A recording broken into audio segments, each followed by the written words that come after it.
Welcome to Thugcrowd Radio. Please listen to this important disclaimer in its entirety. All participants of this Thugcrowd Radio episode are characters.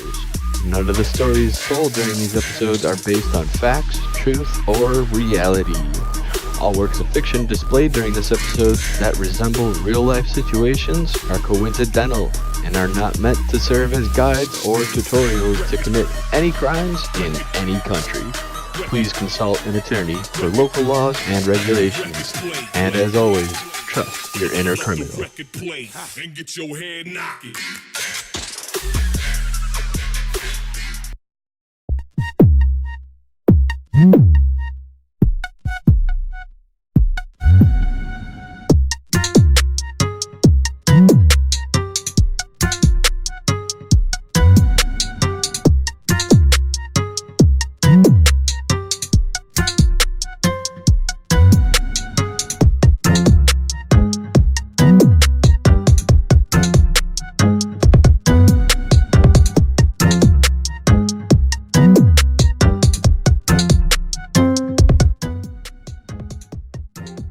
Hey everybody. Hey. Yo. Hello y'all to Thugcrowd episode 24. Hi. How's everybody doing this week? Good. Hey, that's 24. That's more than half of 52.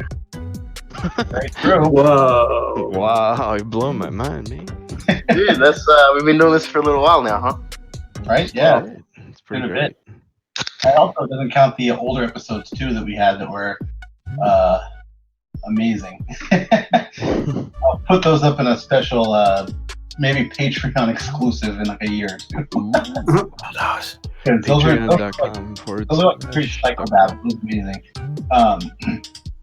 But yeah. Today, despite what your little spoiler might say, I updated the called little titles a little too late.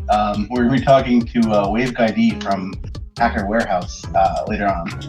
He's got a lot of cool information about like crazy gadgets and stuff, and information that, or like a lot of knowledge, I guess, on like RF and hardware in general. So I'm excited to talk to him about that kind of stuff. Awesome.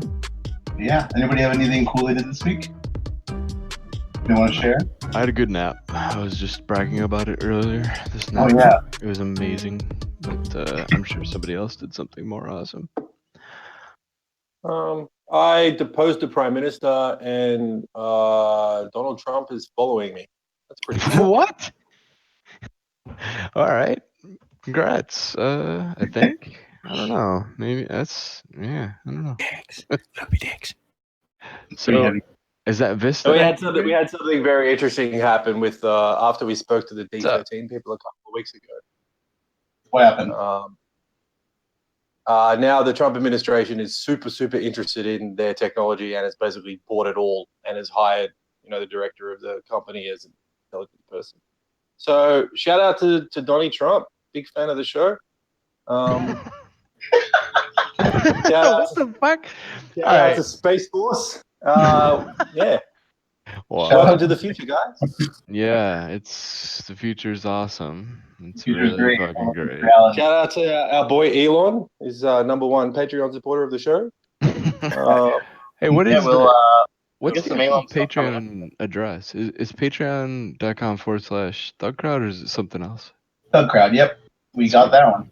Nice. We also got the YouTube URL, youtube.com/Thugcrowd, which I'm pretty excited about too. Ooh. So yeah, you guys can go to that and watch it if you are ever so inclined. That's also where the master backups for everything are now, because of my mishandling of Twitch videos, because I didn't quite know how they worked for a while, and I would accidentally delete them. And so we had like really wonky views on some of them because I would have to restore them from some other source. Yeah, I noticed that. Yeah, we would have like 2 views on like really awesome shows. Yeah. And I was like, what the hell is going on? And okay, so it's a product of like having to adjust things and re-upload. Yeah, Well, yeah. At least we got the YouTube now, so that's good. Yeah. No, it's good too. I'm glad people are able to watch on there, because I watch more stuff on YouTube than Twitch. But I mean, regardless, either way, it's a good whatever, however you like to get your content. Hey, where are we monitoring the chat in both or pretty much everywhere, but mostly Twitch and YouTube, I'd imagine, right? Yeah, we have the chat in Twitch and in YouTube. I'm posting in them right now. Saying holla in both, and they both just in case you need it, I think I've got Thugcrowd at Pornhub.com. Oh, nice. We don't really, yeah. We're going to be doing those late night streams soon. There's going to be some on Pornhub. Yeah, we're going to remember that one I told you about. You put like videos of like bad boy getting screwed. All right. 18-year-old server gets penetrated. I don't know. Anyways, yeah. Let's go on to the news here. So many jokes we could make on Pornhub, and they won't do anything because they're cool. So and it's totally gonna happen too. These jokes. Absolutely. Oh, can't wait. All ports filled. All right, before we get too wild and out of control, we'll save that for those streams. Let's get into our news. So a really interesting thing popped up last night. I don't know if you guys saw this. There's an O-Day that popped up on Twitter. That was a sandbox escaper who had posted like a POC, privilege escalation POC on GitHub and just posted it on Twitter last night. And Microsoft confirmed it. I didn't actually get a chance to run it. I've been redoing all my VMs anyway. But I don't know if did anybody here try it out? I actually didn't hear about it too much. I haven't been on Twitter quite as much lately. So I looked into can you describe the research behind the sandbox escaper person was previously done by Ben Nagy about a year ago, and I'm a little suspicious that maybe it is Ben Nagy, but who's to say? I mean, can you kind of summarize what it is though? Because I actually didn't see much about this one. It's basically it's a Microsoft task scheduler. It just mishandles the advanced local procedure call, and I didn't read the actual exploit in there yet. But I got you. You schedule a task and you can escalate privileges through that. Yeah, this is the one I made that joke about. Welcome to 2008 or whatever. I think. Yeah. It kind of feels like history repeating itself 10 years later. It's pretty scary how many of these standard Windows utilities keep getting discovered now that can pass JavaScript or read files from the web and download and execute. And nobody's ever found this in 10 years, and it's not documented anywhere. I mean, in my Linux brain, in my Linux brain though, I'm thinking like cron jobs that you can write to a root cron job or something like that, right? You got like suid somewhere and whatever, and then but if you look at the repo, the commits are like from 6 months ago. Yeah. So even though they're being made public now, this guy's been sitting on Windows O-Day for 6 months, probably because, and like if you read the tweet, never again do I want to submit to Microsoft anyway. Maybe this was already submitted and like turned away, like we're not going to pay you or we're not going to take it seriously. And he's like, well, Twitter time. We've seen it before, man. Python responder. That went on for 2 years before Microsoft acknowledged it as their problem whatsoever at all. Wow. Yeah, and now it's like the number one way to hack a Windows corporate domain with a red team engagement is using Laurent's little trick. Yeah, Laurent Gaffney. He went nuclear and just full disclosure. He spoke about it at a Ruxmon, like in front of maybe 30 people in like the back of a uni. I remember when he was showing like the original stuff, and we were like, "Whoa, this is a thing." And then like now all of a sudden it's like now Microsoft are like, "Hey, that's a thing." Yeah, the scary thing is that Duke and the ADM boys knew about it years in advance, and I can't remember what the ADM tool was called, but they had basic NBNS kind of spoofing proof of concept a long time before Laurent rediscovered it. There was also there was actually a bug that came up relative to the MDNS stuff as well in Linux, which is the resolving DNS resolution order that was fixed in a bunch of distros. I don't know, a couple months ago as well. Just on that topic of MDNS. It's a little scary because I thought we had a champion at Microsoft. We've got a few people in Microsoft that are well respected in the scene, and I thought maybe some of the changed around this, but it looks like You? Who knows? It could have just been lost in the paperwork or the process or whatever. There could be too many cooks. The bureaucracy of it all makes Too things hard to many get cooks. from the smart people all the way up the ladder all the time. And at the same time, you've got Microsoft in the middle of a political shit fight right now, being called in to blame Russians for things.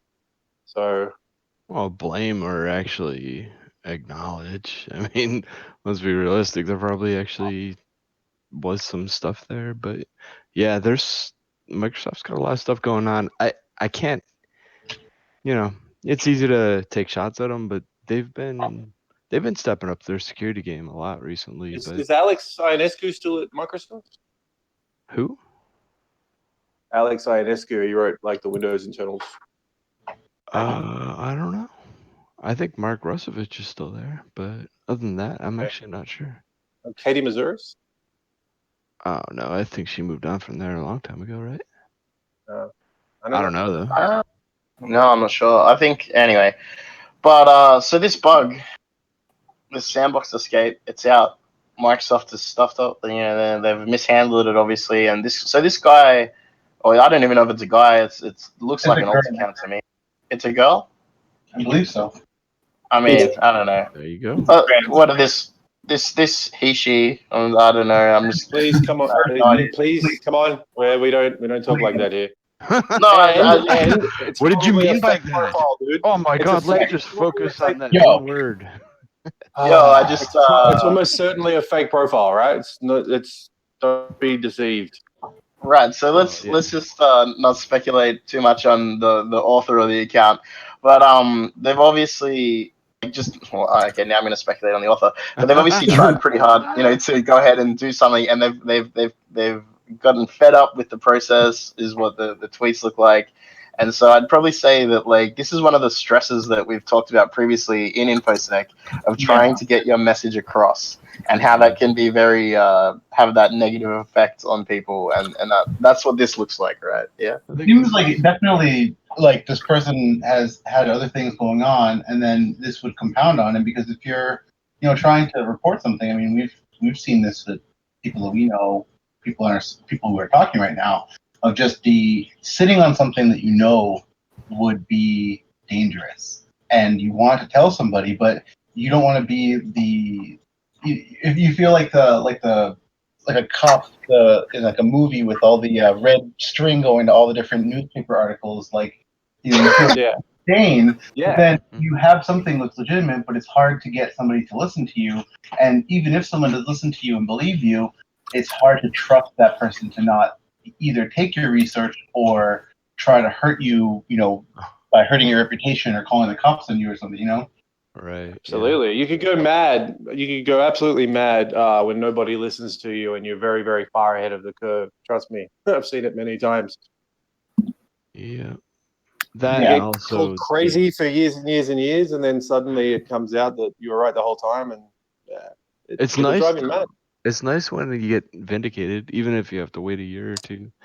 Then you can point to it and be like, "I told you so," and then people ask you still, "Why did you collect all those bottles of urine?" And you're like, "Well, I don't know. I guess that wasn't related to it, but Yeah, I mean, Donald Trump said that was the leader of the birther movement for years. He was saying Obama was born in Kenya. He was the main guy, and now he's the president. So all those people that were laughed at back then as being nut jobs and conspiracy theorists are now vindicated.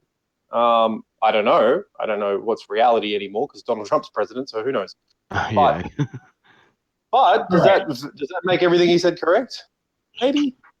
Okay, all right. Before we go down that rabbit hole too, let's go to the next news story, which is yet another spyware company that marketed to domestic abusers has been hacked. This is yet another case of another company that people go to catch their cheating spouse, or find out what your spouse is up to, or who's hubby really talking to, or whatever. All of those sites that market to people in these really scummy ways that play on people's darkest fears has been hacked. They had 10,000 customers, right, with this access to their phones, and spyware, literal spyware, And again, they are run in the worst way possible and allow people to just break into it and literally have root access to like 10,000 phones. It's so interesting to see it over and over again happen. And really, it's happening because people are rushing to make the production, not worrying about security. And then it's obviously a huge hole left open. But somebody also coined the term play spy games, win spy prizes, or something like that. I think it was Grook or Gruck. But Yeah, it's yeah. so true, right? Like they're getting fucking popped because they're being asked the stuff that they're promoting and selling is ethically kind of on the edge anyways, so they're gonna get owned over and over again. It's gonna keep happening. Yeah. And the people that do it aren't even really committing a crime because they're getting a high five from Yeah, exactly. stuff. Governments like, yeah, good. Take them down. I think the scary thing is how many are actually out there though. Like I kind of got a little bit of a view of just the scale of how many devices there are, especially overseas, like in China and other Asian countries. Huge amounts, man. Like it's a Yeah. epidemic for sure. There's more phones than people in some countries. Like a lot of people have 2 phones, and people who don't have bank accounts have 2 phones. Yeah. Like that's a common thing, you know. You can Man, dual wield phones. I don't know why we don't understand that in the West. It's possible to dual wield phones. You have one in your left hand, one in your right hand. But if you do that in most public, stuff. people think you're crazy. So well, But I think one of the things about this is like that, like you said, they're targeting the darkest fears that your spouse is cheating and that your world is about to crash down because of all this, and people want to find out. Maybe instead of installing spyware on your spouse's phone behind their back, you should probably have an honest conversation with them. yeah. Because You that know, might actually be a better, if you're spying on your partner, then I mean, it doesn't really matter what they're doing. You're already kind of fucking that relationship up, aren't you? So yeah. Exactly. Yeah. As It's someone doomed. who's been down that road before, like I've gone down that road personally, and it never ends up being the right answer. Like you have to Yeah. have communication in a relationship, and if you don't, it's gonna get nasty and ugly. So don't do the spyware thing. When there's money involved, serious amounts of money as well, people will go to any. This is why private investigators exist. Oh, It's not- true. They're not detectives like solving crimes. They're hunting down for like divorce Shitty settlement. stuff. Yeah, I think as well, like if you have a look at the original thing, like I mean, everybody in here has been asked this question. Everybody who's listening has been asked this question. Can you help me hack a Hotmail? Like the answer is no. I can't fucking help you. It's probably like not the right way to go about things. There's other vectors that are probably a better idea than to do that. You know. Yeah. Yeah. You know, God, it's like that's literally like the perennial question. I feel like for people who put that out there on that they are interested in security stuff, is because of that, and it's like this like base paranoia that people just end up getting bred into them because of technology itself. But yeah, as you said, Dan, though, like talk to your partner. If you don't trust them, don't date them. Yeah, a lot of economics is based on fear, right? And encouraging you to be afraid of something. So to buy volcano insurance because volcanoes could happen anytime, and you don't have volcano insurance. It's such it's a really just vile area of somebody's life and psyche to target though, because when people are insecure about themselves or bad self-esteem, that can leak into relationships, and then you find yourself just one day seeing maybe something off color about a relationship. You Google it, and all these companies, like you said, they're marketing towards the fear, and they make you almost kind of start seeing things that aren't even there, that are like supposed signs of cheating. And then the next thing you know, you're fucking installing a rootkit on your partner's phone. Yeah, It's horrible. I think there's it's the cheaters. there's big data out there that like if they find out that you're inquiring about weddings with wedding service providers, you start getting spam emails about insure your property against cheating wives. Ooh, wow. Yeah, That's horrible, this happened. dude. It's so predatory and disgusting, but that's just the world we live in, right? Yeah, that's the right word for it too. Predatory. That's amazing. Yeah. A lot of Fuck times those it's the companies. cheaters that are worried about their spouse cheating. I'll just throw that out there. Yeah, that's Yeah. I've heard that too. Like Honestly, fuck those self-projecting? companies though. I really I enjoy married the whatever internet a they long do. time ago. So that's problem.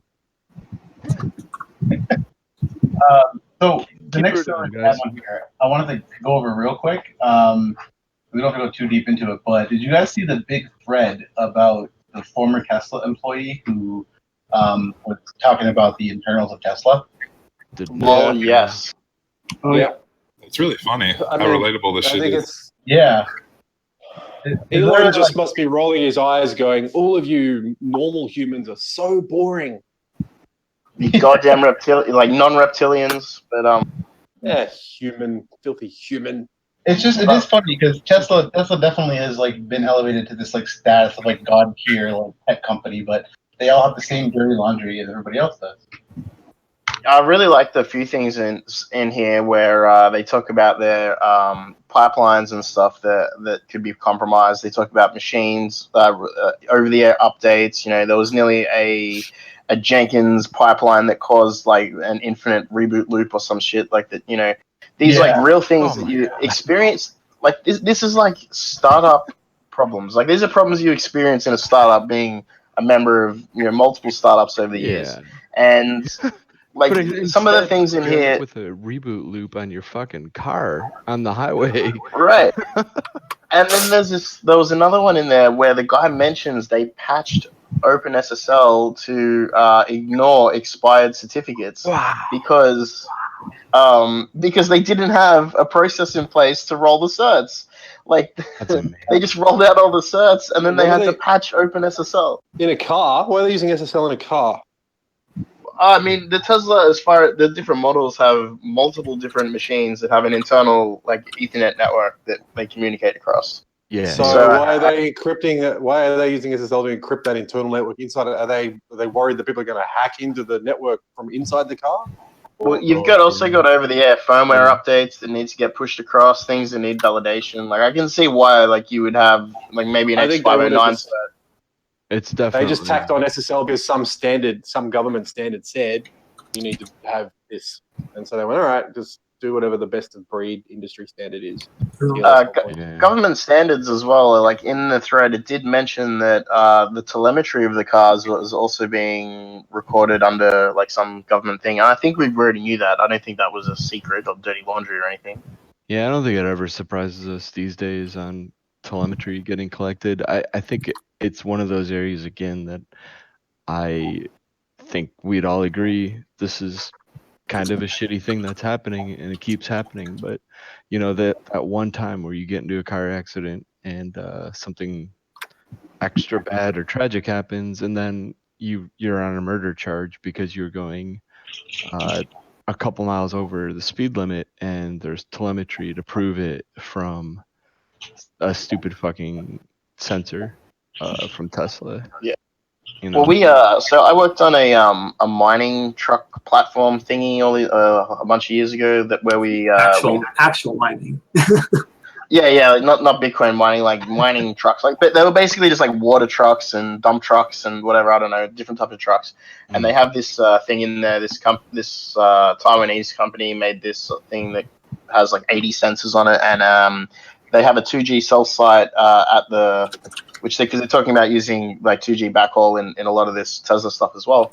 And there's a 2G cell site out on the mining site, which is in the middle of nowhere, so there's no regular cell coverage, and it would feed back telemetry in real time back to the system. And we set up things like geogates so that like if a truck is speeding in an area, or if it's not doing something safe, or the oil pressure or the RPM goes too high, or they have any kind of these like scenarios, they could all be replayed for safety reasons. And I think in an industrial situation, a lot of this stuff makes a lot of sense.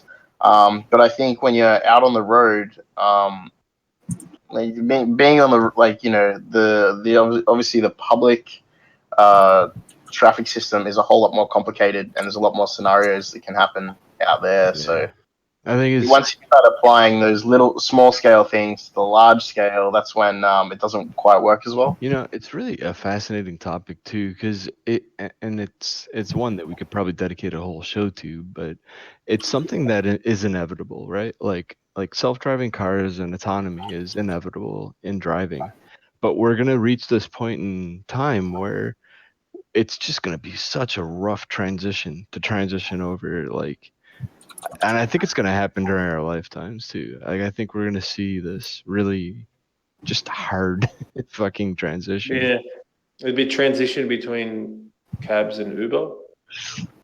Yeah. Well, yeah. Faith and I were talking about earlier. There's a couple like Charlie Miller's company where he is now. There's an Australian guy who's working out there. Shout out to Eccentric. Working on self-driving cars like that, and this is real people that are in the matrix. They're in the security zone, and they're working on this right now. So if they're not at the point of where they're testing this stuff theoretically, they're building it and they're trying to secure it Right, for real world use. It's close. Yeah, and for all the dirty laundry that was aired about Tesla, at the same time, you definitely got to give the company props. I mean, Elon was at DEF CON. He's open sourcing stuff. He's actively trying to do something for the better. So it's not like they're producing shit and then trying to cover it up. They're trying to do the right thing at the end of the day, it looks like. Well, yeah, and also a lot of this stuff is stuff that just happens at other companies too. You just don't have, they're not high profile enough, or no one cares enough about them Yep. to hear about it. But it's shit that just happens at companies, period. And we're just pivoted to this because Elon's fucking like social media monster. Yeah. One of the things about it. Sorry, go ahead. No, I was just going to add to the Elon Musk at DEF CON thing. I think that was a very cool, I don't even know what it is, a vote of confidence, really, to remind the hacking scene that the big boys care and can make time for hackers.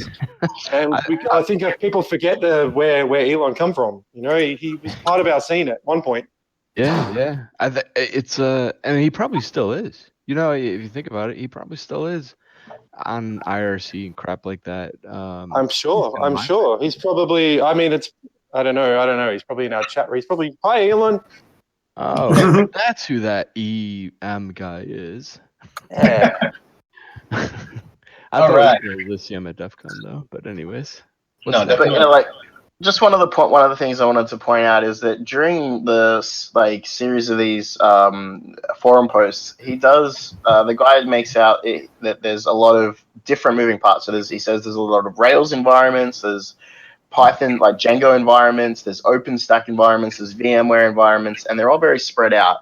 And what it sounds to me like is that Tesla grew very quickly. They made a lot of different teams, and the teams were because they have obviously different sites, were disjointed, and people at those sites did what they thought was best, and it may not have come into line with the company. And I think this is pretty common amongst fast growing companies that have a lot of different teams that are all IT teams.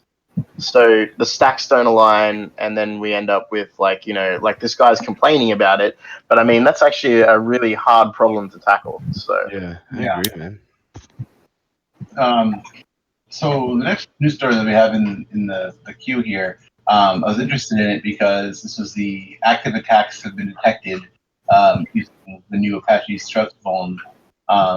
Just because people were saying that the vuln that came out required on very specific configuration, which is obviously true, but people are now actually I didn't realize that somebody had created an entire Struts exploitation toolkit that combines all the CVEs and allows people to scan and actually hit some real targets. I love it. Can we start off with get rid of Struts? Just get rid of it. Yeah. I'm gonna retweet my thing. Murder Struts before it murders you.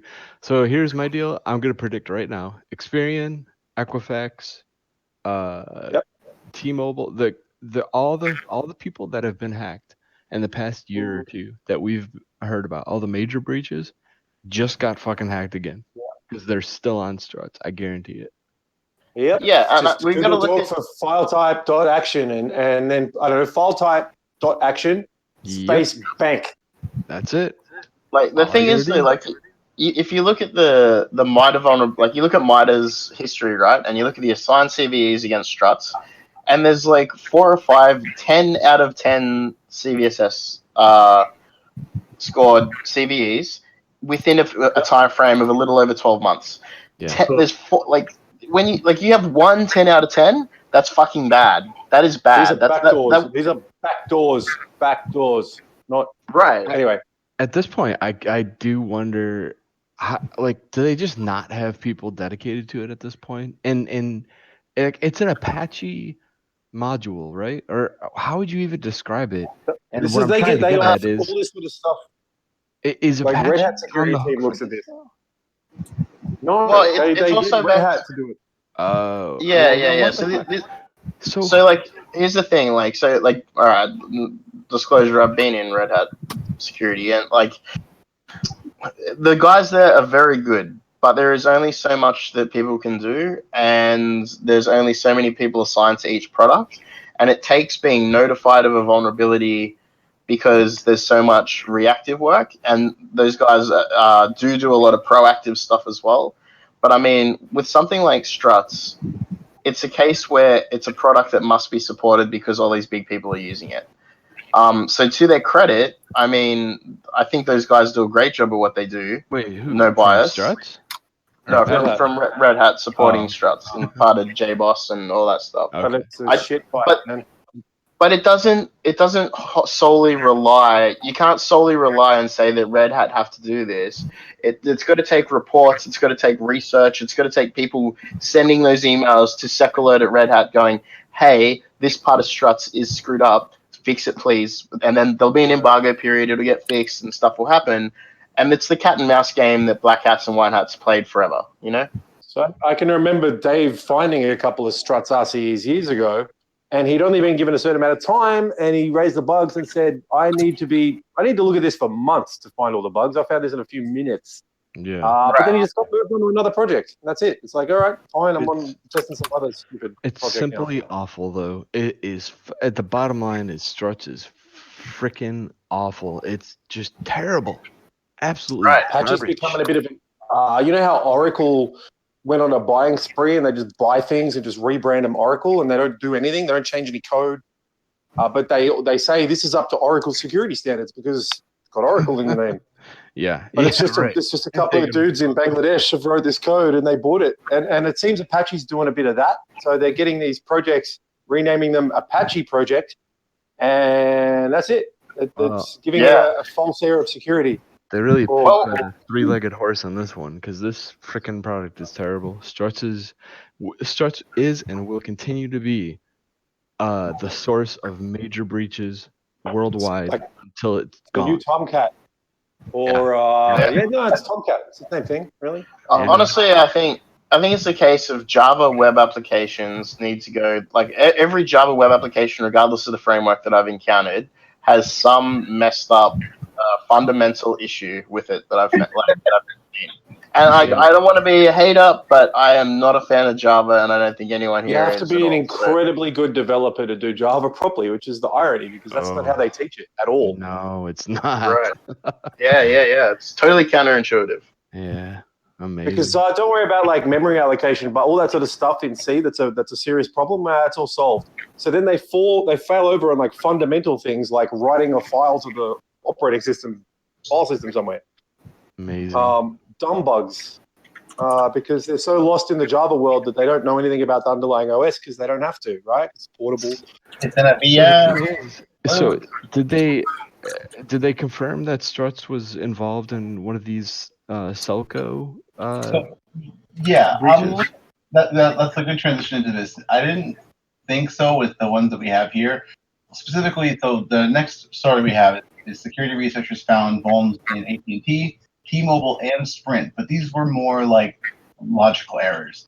So two of them for AT&T and T-Mobile were an unlimited number of attempts to guess pins in some online forums to get Oh my God! What? Use like basically brute force a pin with anyone's phone number and then gain access to their Good lord. like information. I mean, This it's one- like it's bad enough already that you can do it manually with a phone, war dialing it. But if you're able to do it with like a burp intruder session, oh my Yeah. god, that's horrible. So the other one was some similar, but for an admin internal staff portal at Sprint, because it doesn't have 2FA and it had really weak, easy to guess usernames and passwords. Yikes. So yeah. About Watson? What's up, Zodiac? So the next one though was then I'm not sure if this is. I mean, I'm sure it's related, but people had stolen 2 million T-Mobile customer records. But if you listen to this amazing spin, that's only 3% of their customers. Oh, is that how they responded? Yeah. Dude, they also on this one is interesting as well because they said that certain things weren't disclosed, including passwords. Yet they're using MD5. Now I'm gonna let's just assume for a minute. Was it MD5 though, or was this the base 64 one? No, this is Motherboard have said that it was MD5 on this article. Okay. All Now right. let's just assume. Sorry, what was that? It's secure then. Yeah, like it's like. So let's just assume they've salted it. They're doing multipass MD5, blah blah blah blah blah. I mean, it's still not, it's still MD5. Like you can still throw your Bitcoin mining GPU rig, your Ethereum mining rig at it and let it go for a little while, and you'll probably still get something out of it. So to say that they actually used the term encrypted. So the spokesperson said they weren't compromised, they were encrypted. Then it goes on to say that they were using MD5. So I think they should, first of all, like most telcos, figure out the difference between encryption and hashing. Let's start with that. Just to interrupt you there, can you please explain to an ignorant retard like me what is the difference between encrypting and hashing? So if I'm encrypting something, right, and I'm using a key to encrypt it, I can reverse it back to what it originally was. The hashing algorithms are lossy, so that means that you can't reverse the mathematics that create the outer hash. What you can do though is you can brute force it, and you can find that collision, and then be like, right, well, if AAAAA equals this hash, then when I put AAA in and get this hash, then I know that it goes. That's how you go Because it backwards. uses prime numbers that are so large that you can't even guess them. It's not reversible. Can I just say that my I mean, that's how. I was gonna say my one tweet that I wrote about base 64 encryption had so many people raging the fuck out, like trying to tweet explain that I was wrong, and it's not like it was. But I find this to be an academic semantics argument because, from a practical point of view, hashing and encoding and encryption achieve the same thing, and the fundamentals in the abstract are the same. So it's really a kind of a pleb tier argument for me. Like, MD5 is hashing and DES is not. Well, what really? It's a non-clear text string produced from a clear text string. But you can traverse. You can Oh, traverse a hash. There's no way to take a hash and traverse it based upon a key, like you can with an encryption. Let me just give like a quick example. But the key is the hashing algorithm. So, by the way, this is literally my Twitter notifications, but in audio form right now. I mean, like, let's just take quickly for an example. If you encrypt a password with AES 256, I've seen this in the real world. The dev has done that. They've got the AES key in a separate SQL table. I had one SQL injection, and then I populated like a wish list on a shopping cart with the passwords and personal details of the users. And had they used hashing rather than encryption, that wouldn't have been possible.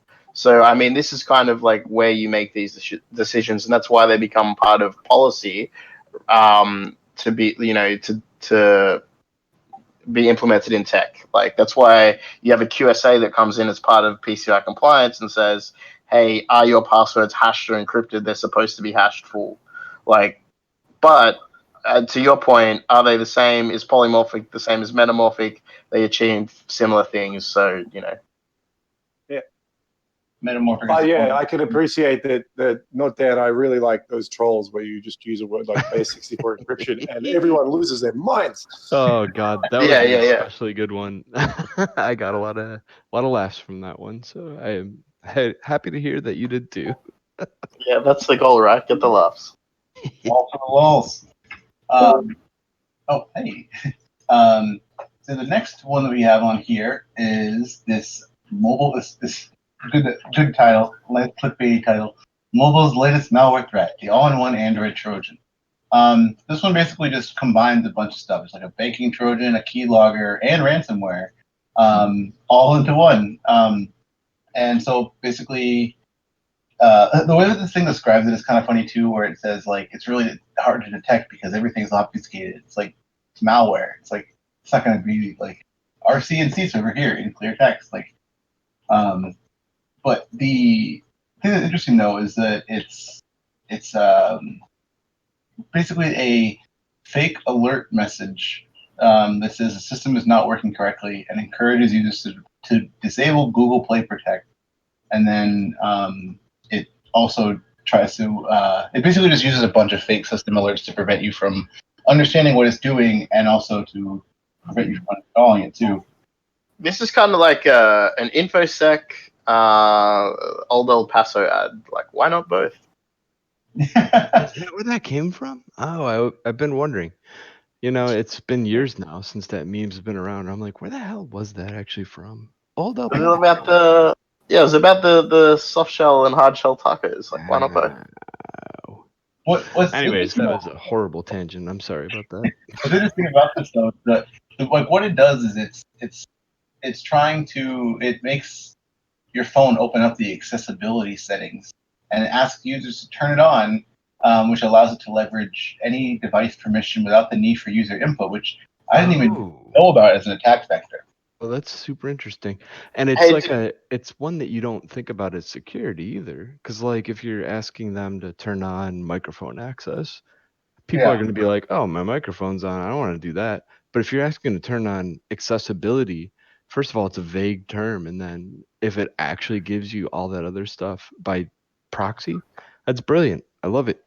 Yeah. Hey, so I just want to I know this isn't in the show notes, and I'm not sure if I don't think we covered it last week, but did we talk about just in the context of this the Fortnite installer for Android? No. What was that? Okay, It's funny as shit. Yeah, I thought this would be on the show notes. It wasn't. I'm just going to quickly paste this first link from Google, and I hope it's the best on Gadget, so it might not be. Let me paste this in the Twitch chat. There's been like an ongoing saga between the Fortnite team and Google where they're just yelling at each other. So basically, you install the Fortnite game, right? But it actually just installs like the equivalent of a dropper, but for installing a larger game. It actually allowed any other Android app to then use its permissions to install its own another app. So you could like chain app installs with like elevated permissions. Yeah. Based on like the Fortnite, and like Fortnite is one of the most popular games on Twitch. It's really popular with kids. It's it's got a whole shit ton of installs, and I believe this has been patched in the new version. But it was the first version where you could basically have your malicious app being like, hey, drop in my more malicious app that is got root access and every permission.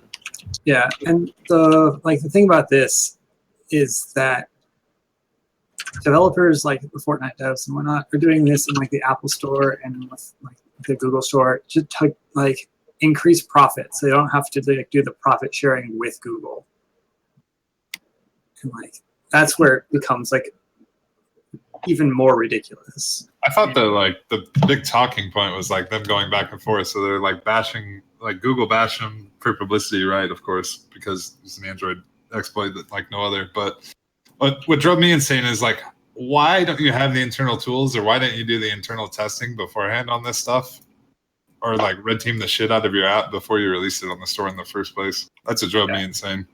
Well, I think the answer to that is that Fortnite, like PUBG, like H1Z1, like DayZ, all this stuff before it, forever alpha cash grabs.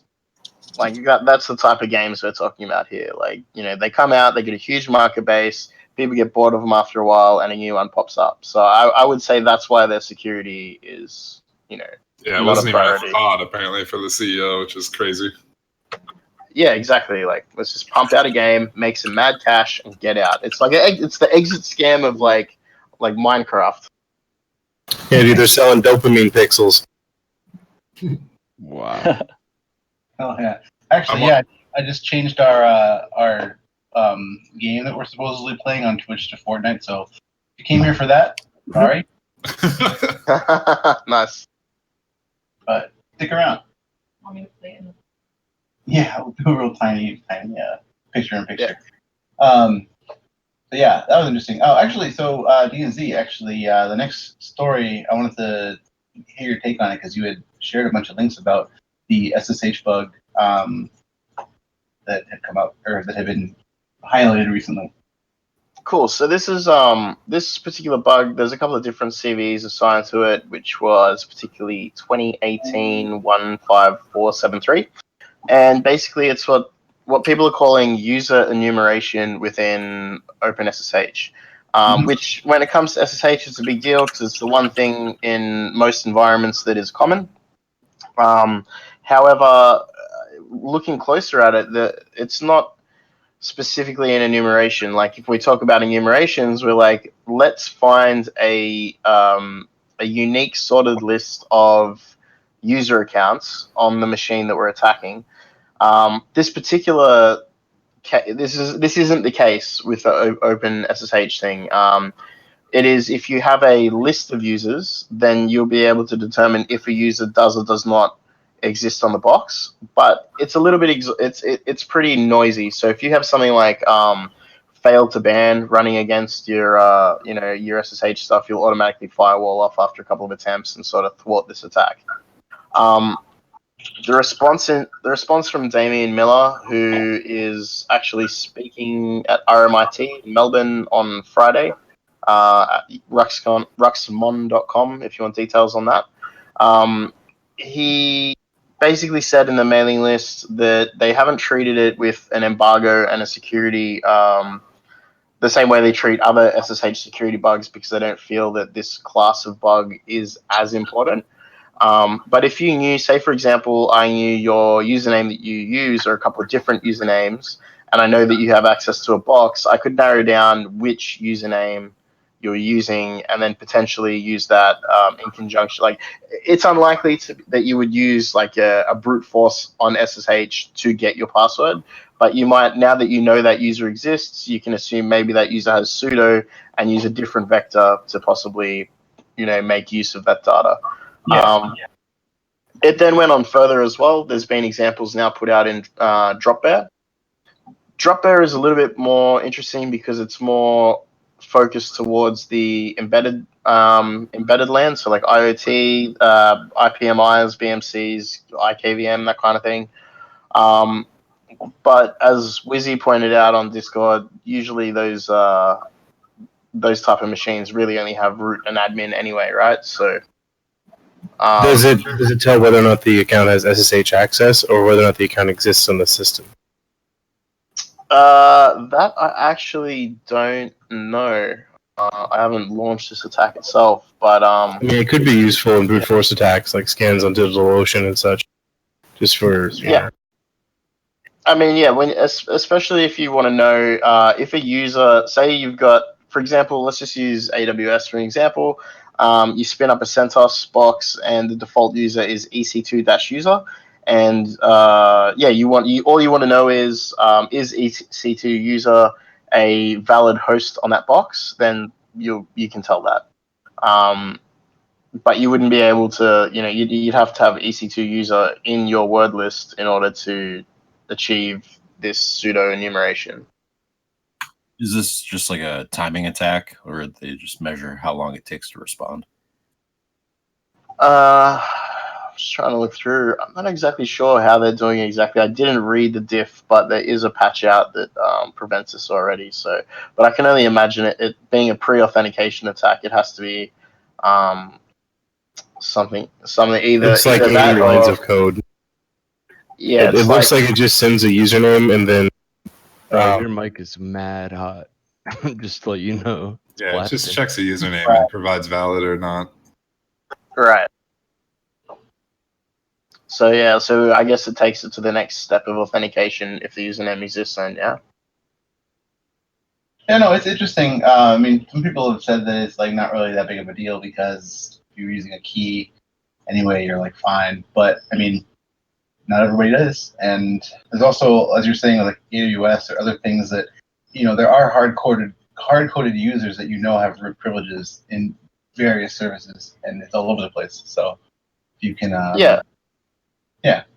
I mean, and you might find out that you might find the name of the user who has sudo through this, but then attack them through, like I said, through a different vector. Yeah. Like you can also figure out if they're on an SMTP server somewhere or some other mail server. Any other way you can reach them. So Yeah, or you can go attack their desktop directly and get their key and then log in. You know which person to attack.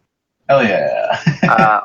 What is it? iHunt sysadmins was a paper on that one. Oh yeah. Oh yeah. Good reason to layer your keys? Yeah. Anyone? So the next, the last little bit here we have, I didn't read it too much, but I just saw the actual funny part of it. It was about this Travis man in the middle RCE. My takeaway from it was that somebody added their own key to the apt key ring through this, which is basically, what are they doing with this one? Sorry. Okay, so this is a pet hate. Like if you look at the line, I'm gonna paste the line specifically in like the line that's mentioned in this into Twitch as well. DevOps comes to mind. CICD Okay. is nasty. Look at the very after the final pipe, you'll see sudo sh. They take whatever cut goes through the awk, and into the sudo sh, which is this is one of my pet hates. Is like curl pipe sudo sh. Please don't ever do this, you sons of bitches. But What? But yeah, I mean, like installing brew? yeah, like installing brew, installing repos. They want you to they instead of editing your repos.d or whatever, you have to go and have some curl script that checks to see if checks to see if UID is 0 before it will execute. Like pointless things that you can do with your own brain. Yeah. It's incredibly like user friendly and easy, but it trains you to not think about what you're actually doing, and what you're actually doing is trusting that there's not an RMRF or worse in something. And I think Travis is a good example because Travis is used extensively on GitHub. And I've had this fear of these types of systems for some time because with, you're getting your GitHub code, whatever you push, you can get executed on Travis. You're executing your code on a remote host. It only takes one breakout of that sandbox that your build environment is in order to escalate and then move through the system. And this is exactly the same with Jenkins, BuildKite, Concourse, like pick a CI/CD, same shit. Yep. And so like this is taking your software delivery pipeline and like effectively having a supply chain attack. If you want to make the comparison to being in the factory of where the phone's manufactured or whatever, this is like the software equivalent. So you get one of these RCEs, you pop you pop the CI/CD box, and then you inject your malicious payload into the assets, like into the artifacts, which are created at the end of the build, and then they get pushed to production. And then the developers don't know because it's not in Git. The CI/CD is assumed to be safe, and then all of a sudden you've got this malicious code that makes it all the way into prod. And that's the scary thing, and that's what I've been afraid of for like some time seeing these systems. So here's a nice example. That's great stuff, man. Yeah, I mean, this isn't brain science. This isn't rocket surgery. This is Did you purposely do that? Because if you didn't, that's awesome. No, if you did, that's even better. That was I stole it. I stole it from somewhere. I like it. What's interesting too is that this also mentions of putting the code in your user ID. Right.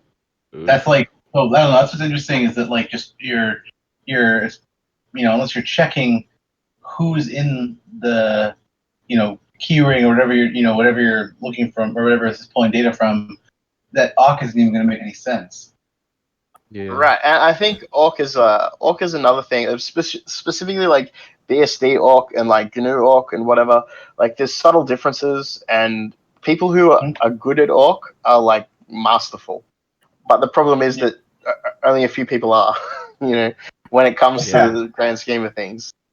Awk can get pretty darn complicated. Awk can get pretty awk. Definitely. Yeah, but I'd always like to. I got told something when I was working in a job a while ago. I used awk and grep in the same one-liner, and I got scolded for being told that pipes aren't free. So that led me to go on and learn awk. Well, pipes aren't free. Because back in university days, you had to pay for cycles and using extraneous commands. This is they use extra CPU cycles, yeah. But this isn't the 1930s, like it was when this was an issue. That's what happens, when you work with like a Stallman type character and you pipe grep to Orc, and he says, you can just do that natively with Orc, you retard. Yeah, and then he you have to picks sort something of, off of his foot and eats it. That's an ad to be honest, like to be totally honest, I think knowing Orc and being able to use it in your one-liners can be fine. But whenever you're writing any code, regardless if it's Orc, Python, Ruby, whatever, please write readable code that other people can audit later on and look at. I think that's a key takeaway from this. Yeah, I'd agree. At least for work stuff, But if you're at home, use the hell out of pipes, I say, and don't eat stuff off your feet. Just don't eat your earwax like James Gosling of Oracle or Sun. Well, with that being said, that ends our news segment. So, hey, so a couple of little housekeeping things here. So, I wanted to open it up to people who we've had a lot of people who want to come on, and they have not been sure if they can fill up a whole hour, which is fine because that's a lot of time to talk. So, if anybody here is listening, I'll post about this again on Twitter. If anybody wants to come on and talk for like 5 to 15 minutes about a project they're doing or something they learned or a write-up they might have done and want to share, let us know, because you can, in this little space between the news and our main topic, it's going to be yours to share whatever you have. So you don't have to come up with an hour presentation or not an hour presentation, but be prepared for an hour grilling by us. So, But if you do come on, you better not mess up. Yeah. There's no presentation. Totally joking. Yeah, just make it. Come and hang with us. It'd be fun. Definitely. There's a lot of people who have really cool research, but they're either afraid to share it, or they don't think that they can fill up the time, or they don't think that they're smart enough. All those things are completely not true. So you guys, please join our Discord. It's on our Twitter. At Thugcrowd, so you can look at our link there and join us, or just DM us or whatever. The other thing I wanted to bring up, because I realized it's actually a lot sooner than I thought. It's in 2.5 months, and we have to get ready for it. Is our 24-hour CTF marathon. Oh yeah. So we're still looking for people who want to come on. We have a solid couple of people that are willing to be subjected to this. And just having done the 24-hour exam, I know that it is possible to stay up for 24 hours and break into stuff. So, but I would definitely, what we want to do is have all sorts of challenges that we can stream people doing at the same time. And like, if we live in a different, part of the world than us, we all live in different parts of the world from each other. We can schedule and stagger blocks of time. But we're doing this for a charity. It's called Extra Life, and it's for children's hospitals. We're donating directly to the organization. So I'll post a tweet in here too. But I definitely just wanted to bring it up so you guys can look into it, because we're going to try to do like blocks of like, say, an hour or 2 hours for people to, do a CTF style stream, and you can work with others too. and just have everybody kind of spend that time working on it. If they don't get it, we can check back and then if they want to continue.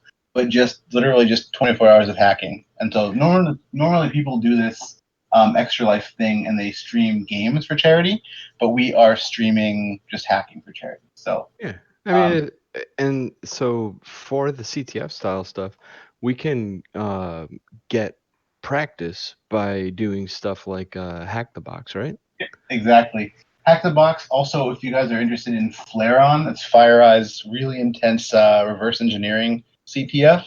That's happening now. Just search Nice. Flare-On and FireEye, and you'll get to the latest one. It's spelled like Flareon, the Pokemon, so I like it. Hell yeah. That's great. But there's a bunch of different cool challenges you want to get practice, or if you are new to CTF and just want to try and get potentially do something on stream with us, then you're more than welcome to come into. We've been slowly amassing a lot of resources to just unload on people when they join and ask, hey, how do I get started with like X, Y, or Z? Yeah, just don't start with RE. Yeah, please. Yeah. Well, unless you really are good at RE. Then... But Yeah. if you don't feel like your talent or skill is up to par, you're wrong. You are definitely an asset. So come on board. Don't be scared off by it. It's first. All about big assets. Well, assets the wrong. That asset. So- Shake that asset.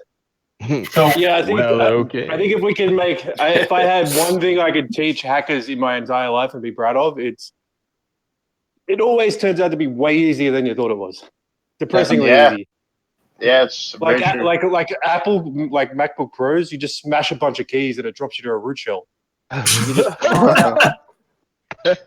pass out face down on the keyboard and own it just by accident. I almost just bit. I would say there's a lot of people in here that have bitten off it felt like they've bitten off something more than they can chew. More than they can chew.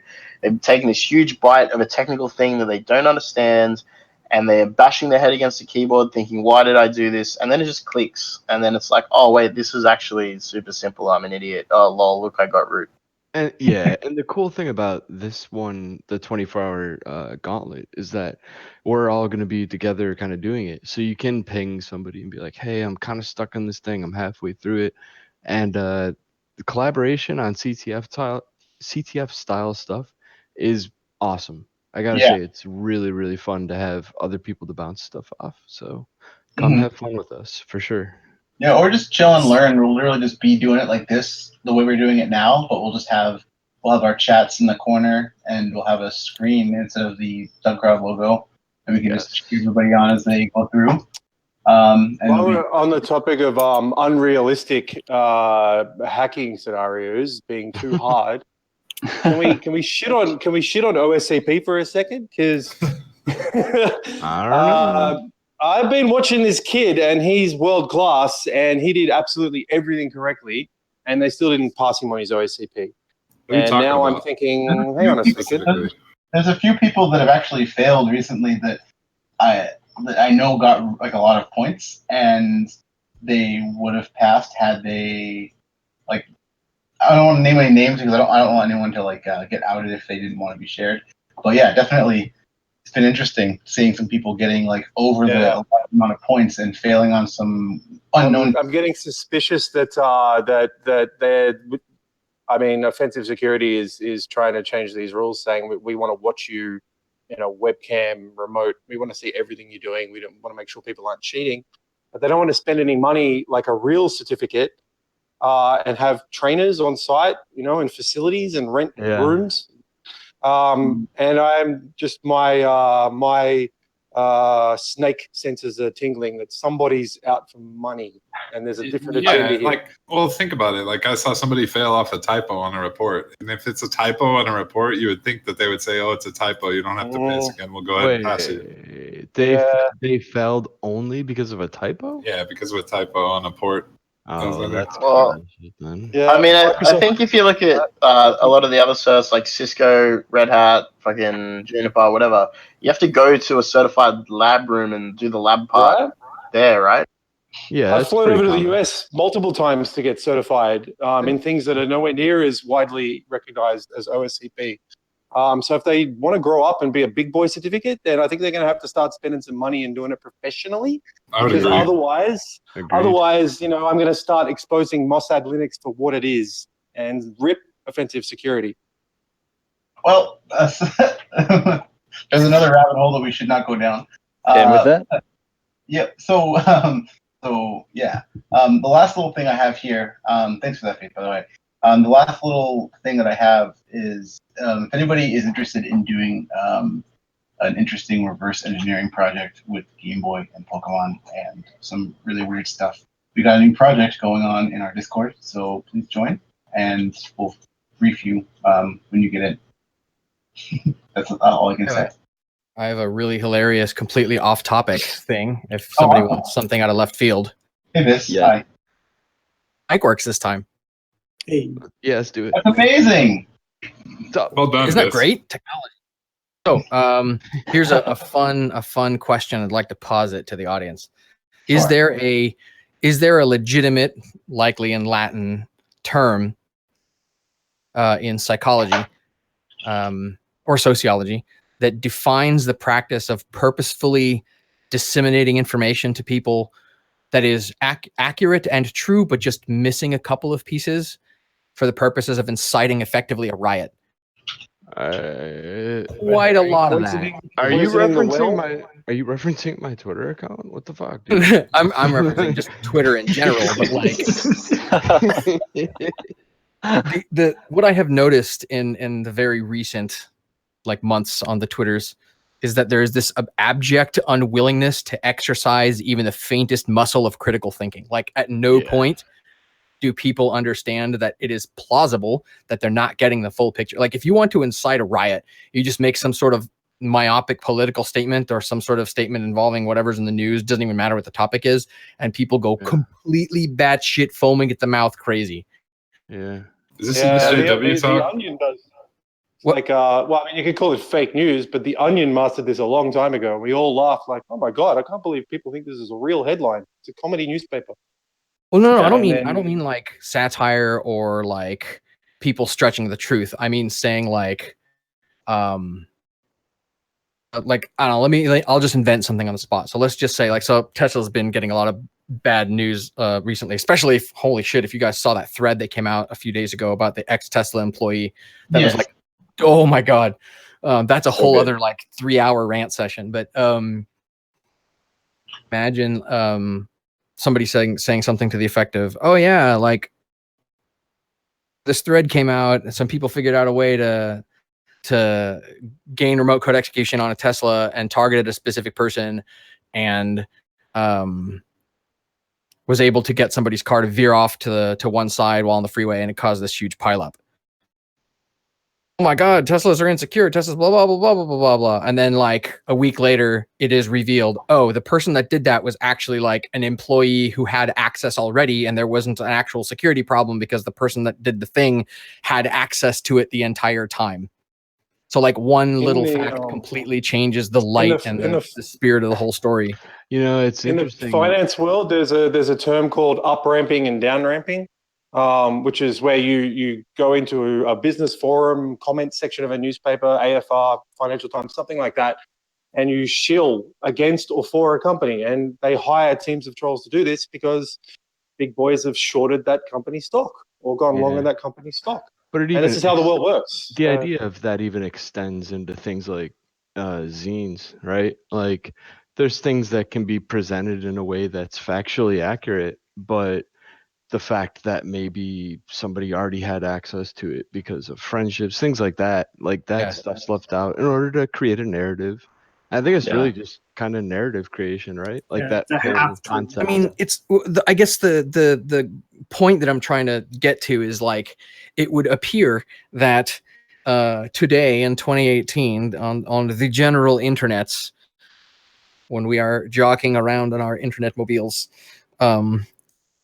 not a lot of people exhibit that extra little flake of curiosity that the brain that says maybe there's something I don't know. Maybe there's some extra piece of information that I haven't been told, and maybe I shouldn't scream about it. Like, think of it this way. So, like, here's a really great example that's like way That's kind of the election hacking, man. That's a perfect example. Yeah, that's a great example. Thinking is hard, though.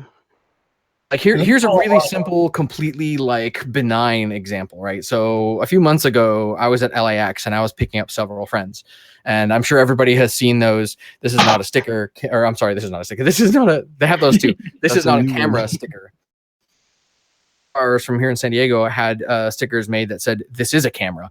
So now we are all rolling around with "This is not a camera" and "This is a camera" stickers that are almost the same, but they're slightly different. Aspect ratio and the font is slightly different.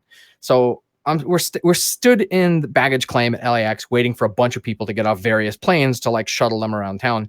And we're there for like 2 hours. So I put both of these stickers on one of those little, like if you go to the media tab on my Twitter feed and you hold the page down for a while, you'll find it. It's like those receptacle covers that like where a plug would go, like like electrical outlet, except it's stainless steel and it's just got a tiny little hole in the center with what looks like some kind of infrared LED or infrared photo diode, like broadcasting IR or receiving IR, but like it's this little nondescript dot, and there's no label, there's no switch, there's no button or anything. So I put both "This is a camera" and "This is not a camera." I took a picture of it with both stickers and I put it on Twitter. And I just said something to the effect of like, "What the hell, LAX?" And what happened spawned with people I've never met or spoken to in the past arguing with each other about which one was the real sticker. One of them had to be the real sticker and the other one had to be a fake sticker. And I just let it go. And like at no point did these people realize, could it be possible that I put both stickers on the thing? No, that thought never fucking crossed their mind. They just wanted to have a fight on the internet. I'm like, this is ridiculous. Like, what? Seriously? It was AI. Yeah. It sounds like that identical twins logic puzzle from like class, from school, of like the one always tells the truth, one always lies as well. Oh yeah. I do get it though. It's hard because there's information overload and people have the selection and confirmation bias. That's just human nature. And so you're exploiting that by then sort of depressing factoid in this theme. I was recently talking to Zora, one of the people that runs the scavenger hunt at DEF CON. Yeah. And this year at DEF CON, she said that she was practically depressed about it, that people refuse, like people, the general public, attendees of DEF CON would approach the scavenger hunt table and basically complain that there was no fee. They would complain that there wasn't a badge or a sticker or a plaque or something that came along with participating in the scavenger hunt. And people refused to participate in the scavenger hunt. Well, that kind of goes to the whole thing where people were, in general, complaining that they're like badge life and stuff like that, where they don't get that little extra thing to actually hold on to. And they're not living in the moment, right? Can I just quickly go? I just want to point out, like you, when you were like one person tells the truth and one person always lies. You're like, yeah, I heard about that in school. Like I remember that from like Labyrinth, David Bowie, but whatever. I've never heard of it. I mean, it's definitely an interesting puzzle, and I feel like Twitter is a great theater for it to play out on. But I just noticed the time, though, it's 10:45, and we really should talk to waveguyd D, who is here. Yep. Hey, what's up, guys? Welcome. Hey, guys, what's up? We're just chit-chatting. But thanks for coming to hang out, though, because I saw Hacker Warehouse at DEF CON, and I started watching some of your videos, and I don't know, I like the whole setup, and was excited to chat with you. Awesome. No, thanks for watching the videos. It's kind of funny sometimes when I meet people, they're like, "Oh, hey, you saw the videos." I'm like, "Really? Wow, people watch that stuff? That's great." No, it's been pretty fun. I definitely didn't make a presentation for this though, so you're gonna be disappointed. No, you know what? Honestly, you have the floor. You can talk to us. You can shill whatever you need to, anything you want. We're here. So I guess take it away if you want to introduce yourself and kind of get into what you wanted to say. Yeah, and actually, so thanks for inviting me. I think, I think I met Not Pike there as we were looking at some RF equipment, and I was like, "Hey, this is a cool RF amplifier," and he was there to buy an LNA, and I was like, "Yeah, I got a VNA at home, and we can work on it." And he's like, "Oh, I got a VNA right here," and so he just pulled it out of his backpack, and we started looking at it. He's like, "Yeah, check out this antenna I made," and I'm like, "Holy crap! I just retweeted your stuff the other day. That's you." And so we started talking, and then this whole thing came up. But yeah, so basically, my day job is I'm an engineer, and I work on wireless locks, and I've been doing that for like 13 years. So from the very first, I was lead on one of the very first commercial locks that rolled out, like in 2009, and we were throwing Lantronix modules on wireless locks like back in 2005. Back when those things came out. And then probably more recently, in 2013, we rolled out a Bluetooth lock called Kivo. So you've probably seen that around. And it's kind of funny. I was looking at your forum last night, and like when I pop in the hardware section, like that was like the first question. Someone's like, "Hey, anybody know anything about Kivo?" So yeah, if you have questions about it, we can answer those tonight. Yeah, And then Twitch.tv. Dump your questions in there, and we'll get them answered. Yeah. And then, I mean, obviously, I have like so many NDAs, I can't really talk to my wife anymore. So there's a lot of stuff I can't talk about. So, yeah. And then the whole Hacker Warehouse thing is kind of funny little story. It came up on a fluke where, one of my coworkers, another engineer, like texted me one night. He's like, "Hey man, I was trolling Craigslist gigs and I found this you might like." And my first reaction was like, "Dude, why are you trolling Craigslist gigs?" Yeah, that's the wrong section. Yeah, it's like, hey, I know what happens there. And the second thing, it was like, "Do you like to talk about hacker stuff? Do you like wireless?" It was like audition, and I was like, "Well, I've done some marketing stuff for my company, so yeah, let's give this a shot." And so I went in and auditioned with Garrett and the Hacker Warehouse team. He is a genius, and he's built an awesome thing there. And so now I get to play with cool stuff and come up with episodes for it, and it's just been really fun. Like you're getting to build like how to decode PogSag still 20 years later. That thing is still crackable, and That's awesome. make a show about it. So you said Hacker Warehouse, right? And where can people find that? Yeah, so hackerwarehouse.tv is the name of the YouTube channel. So head over there and check out. We've made like 20 plus videos, I think, so far. Fantastic. And it's more about the products. So like if you go to Hacker Warehouse and you check out all the different products, it's kind of like how to use them, how to set them up, that sort of thing. Yeah. Yeah, I saw a music player for Raspberry Pi, and that was like very intriguing. And I was just thinking, man, if you could just add a simple Bluetooth module to this, it'd be an awesome little car cruiser. Yeah, I mean, there's so many cool things, and there's even some stuff he's got that they haven't even played with. I think the most popular video has been like the RFID stuff, right? So the Proxmark. And coming from the lock background, like I've built a lot of RFID locks in the past, and yeah, there's a lot of vulnerabilities, right, with RFID. So we kind of have a policy going forward now, like don't build a lock that has RFID in it. It's just a bad idea. Interesting. Yeah. So you guys have pretty much just across the board decided let's not use this technology in locks anymore because of like if you look at the last three DEF CONs, Prox is dead. Like 125 kilohertz Prox is very, very vulnerable. And even with the 13.56 stuff, like unless you're using secure elements and multi-class type. Yeah. What makes it not secure? What makes it vulnerable? Because usually a product or a thing is vulnerable because of either it's fundamentally built improperly or clear text or something like that, or it's just not configured properly. Is it because the protocol is built badly, or is it because configuration is too hard? So it's because the protocol is outdated, and that's a function of where are the tools at. We look at the tools all the time, right? So look at the Proxmark. It's super advanced. I remember when the Proxmark first came out, and this is like 2009-ish. It was like a blog, and they started talking about it. And I remember like raising the flag back then, like, hey, this is going to be a thing, and we need to get our hands on one of these because this is bad. And became a thing. years went by. Yeah. It Yeah, it definitely became a did. thing. And now it's like, hey, you can buy one for, a couple $100 and it can break a lot. So maybe don't make devices that use that anymore. Interesting. So have you found any, and I'm guessing the answer to this is no, but it sounds like you guys went and did your due diligence and there's really just nothing secure enough to meet your standard of security in any kind of RFID spec at the moment. Yeah, I wouldn't say any of them, but for procs, basically it works off a card serial number, right?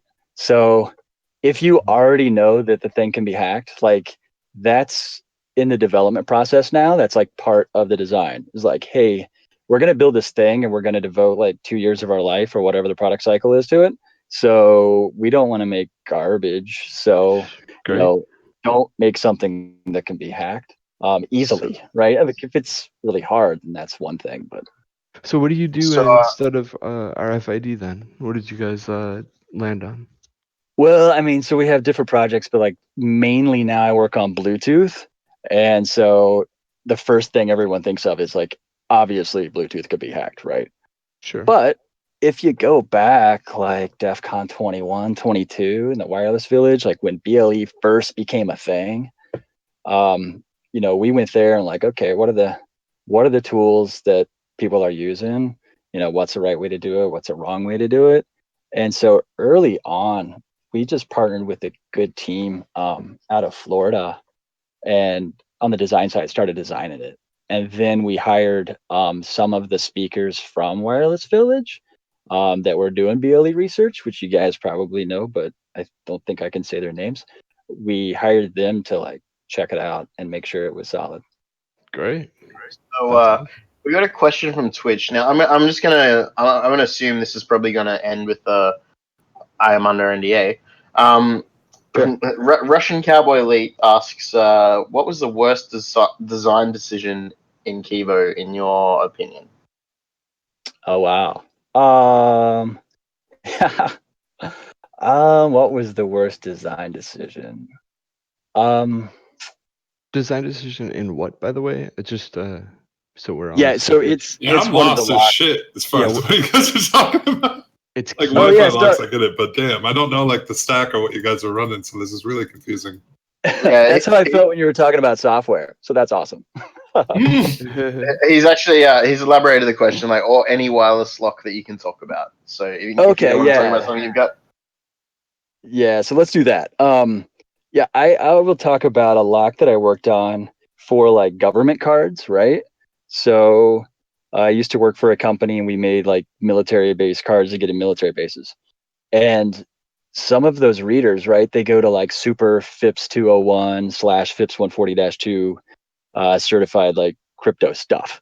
And so the reader could go up to this level 5, say, of security, right? It was called exclusionary zone security. Military grade, which is, still use that term, right?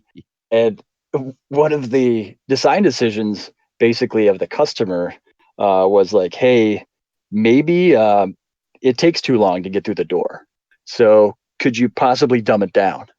And we're you sure you want to do that? Because you got 4 levels here you can deal with. Really wouldn't want to include that level of security, but sometimes they're we go ahead and put that level in there so that we can make it super convenient for some people to get in. So I would say having to probably dumb down the product because of a customer requirement sometimes is a poor design decision, but it's kind of dictated by the customer. Yeah, it's very scary. From I guess from a designer perspective, when you're building something like that into a lock and saying, "Hey, I made this specifically to not do this." Well, specifically because it's a lock, Yeah. Anything else, okay, the app developer for the flowers delivery service wants it to be a little less secure. Okay, but we're talking about an actual security device itself. Yeah, it's kind of it was. And I think that specific example was they said, hey, we want to buy this, the same product, but for our lunchroom, we don't want to have triple validation to get to the lunchroom. So we want it to be able to run single auth procs type Ooh. functionality. So they had their use case that makes sense, but from a design perspective, when you're laying it out on paper, it's like, this doesn't make a lot of sense. So I guess how much do you have to do? Like, do you have a lot to do with the Hacker Warehouse store, or just really the YouTube stuff? Really, the YouTube stuff. And I guess you guys are covering topics that, that are obviously sold on the store. It's usually the hardware that you guys that is being sold, like Garrett's selling, is what you get to play with. Yeah. So with that stuff, what would you say, because I've bought a bunch of stuff from there, Proxmarks, Ubertooths, Blade RFs, Porta Packs, all that stuff, all the good stuff.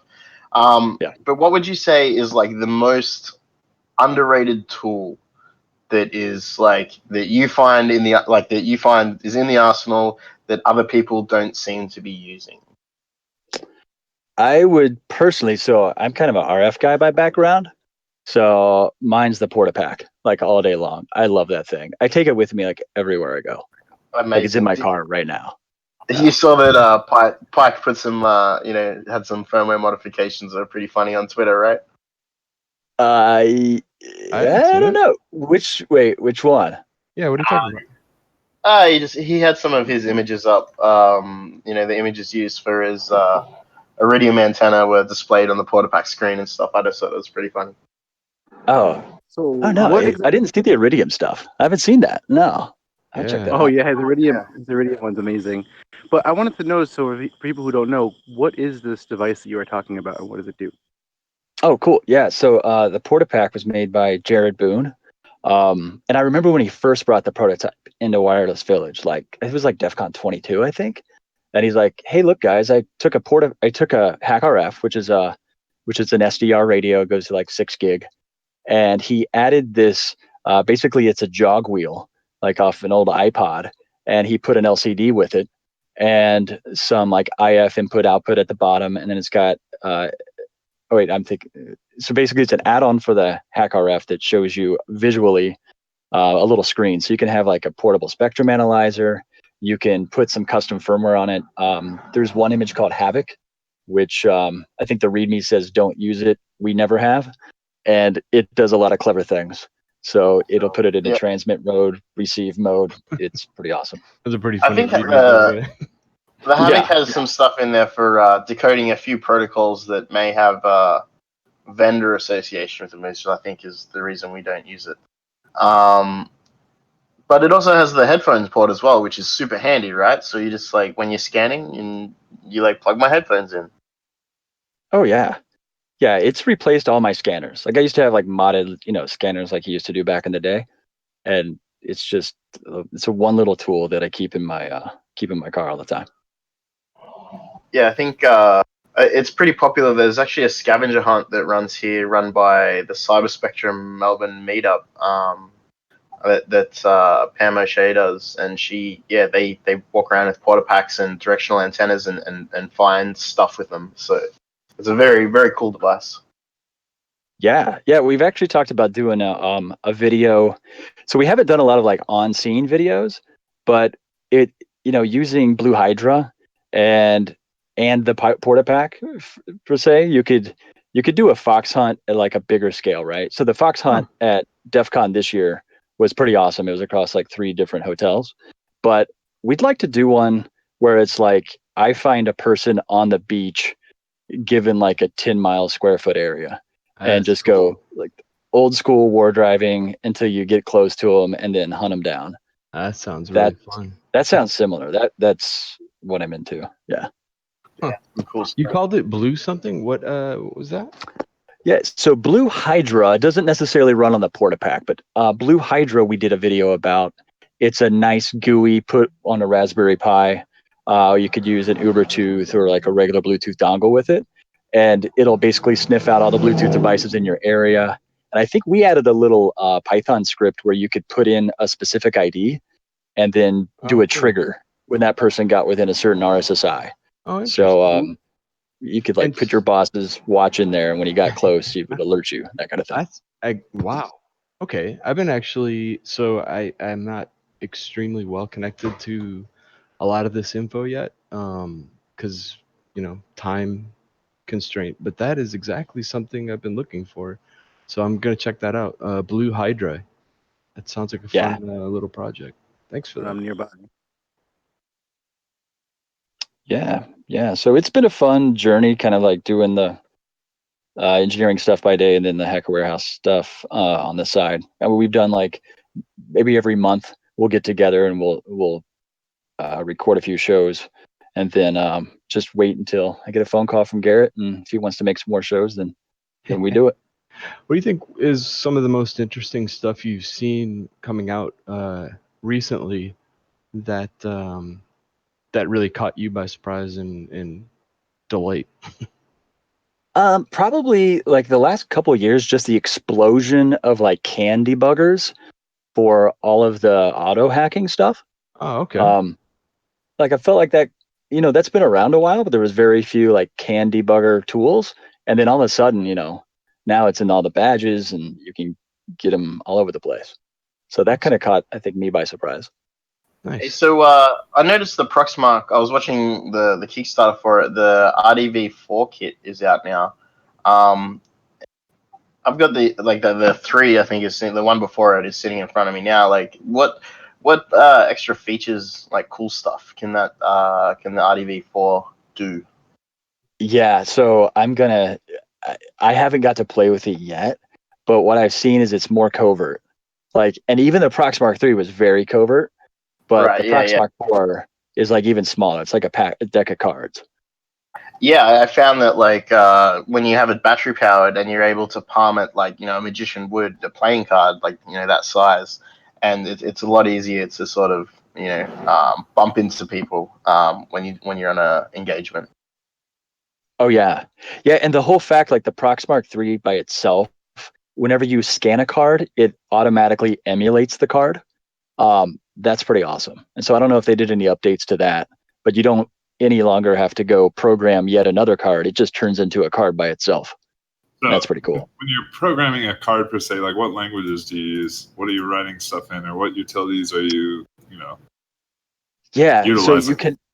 So you connect to it directly, like it has its own little command prompt type language. So it's kind of like, I don't know if it's directly Python or C, but you tell it like, hey, I want to write. You tell it the type of card. So you'd say like it's a don't want to mention any names here, but it's a type of card and what protocol it is, and then you kind of cut and paste the data that you read off of another card into it.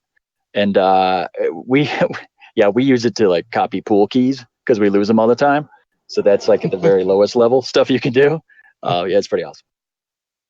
I noticed as well, like one thing that we talk about a lot is that there's alternatives to a lot of the more expensive pocket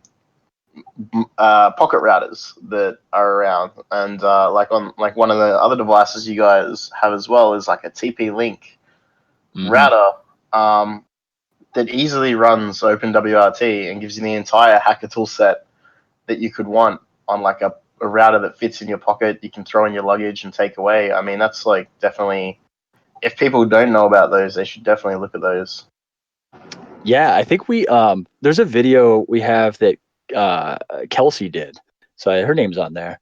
So it's interesting. She did a video for us on, it was like the Pocket VBN, or it was one of those pocket routers.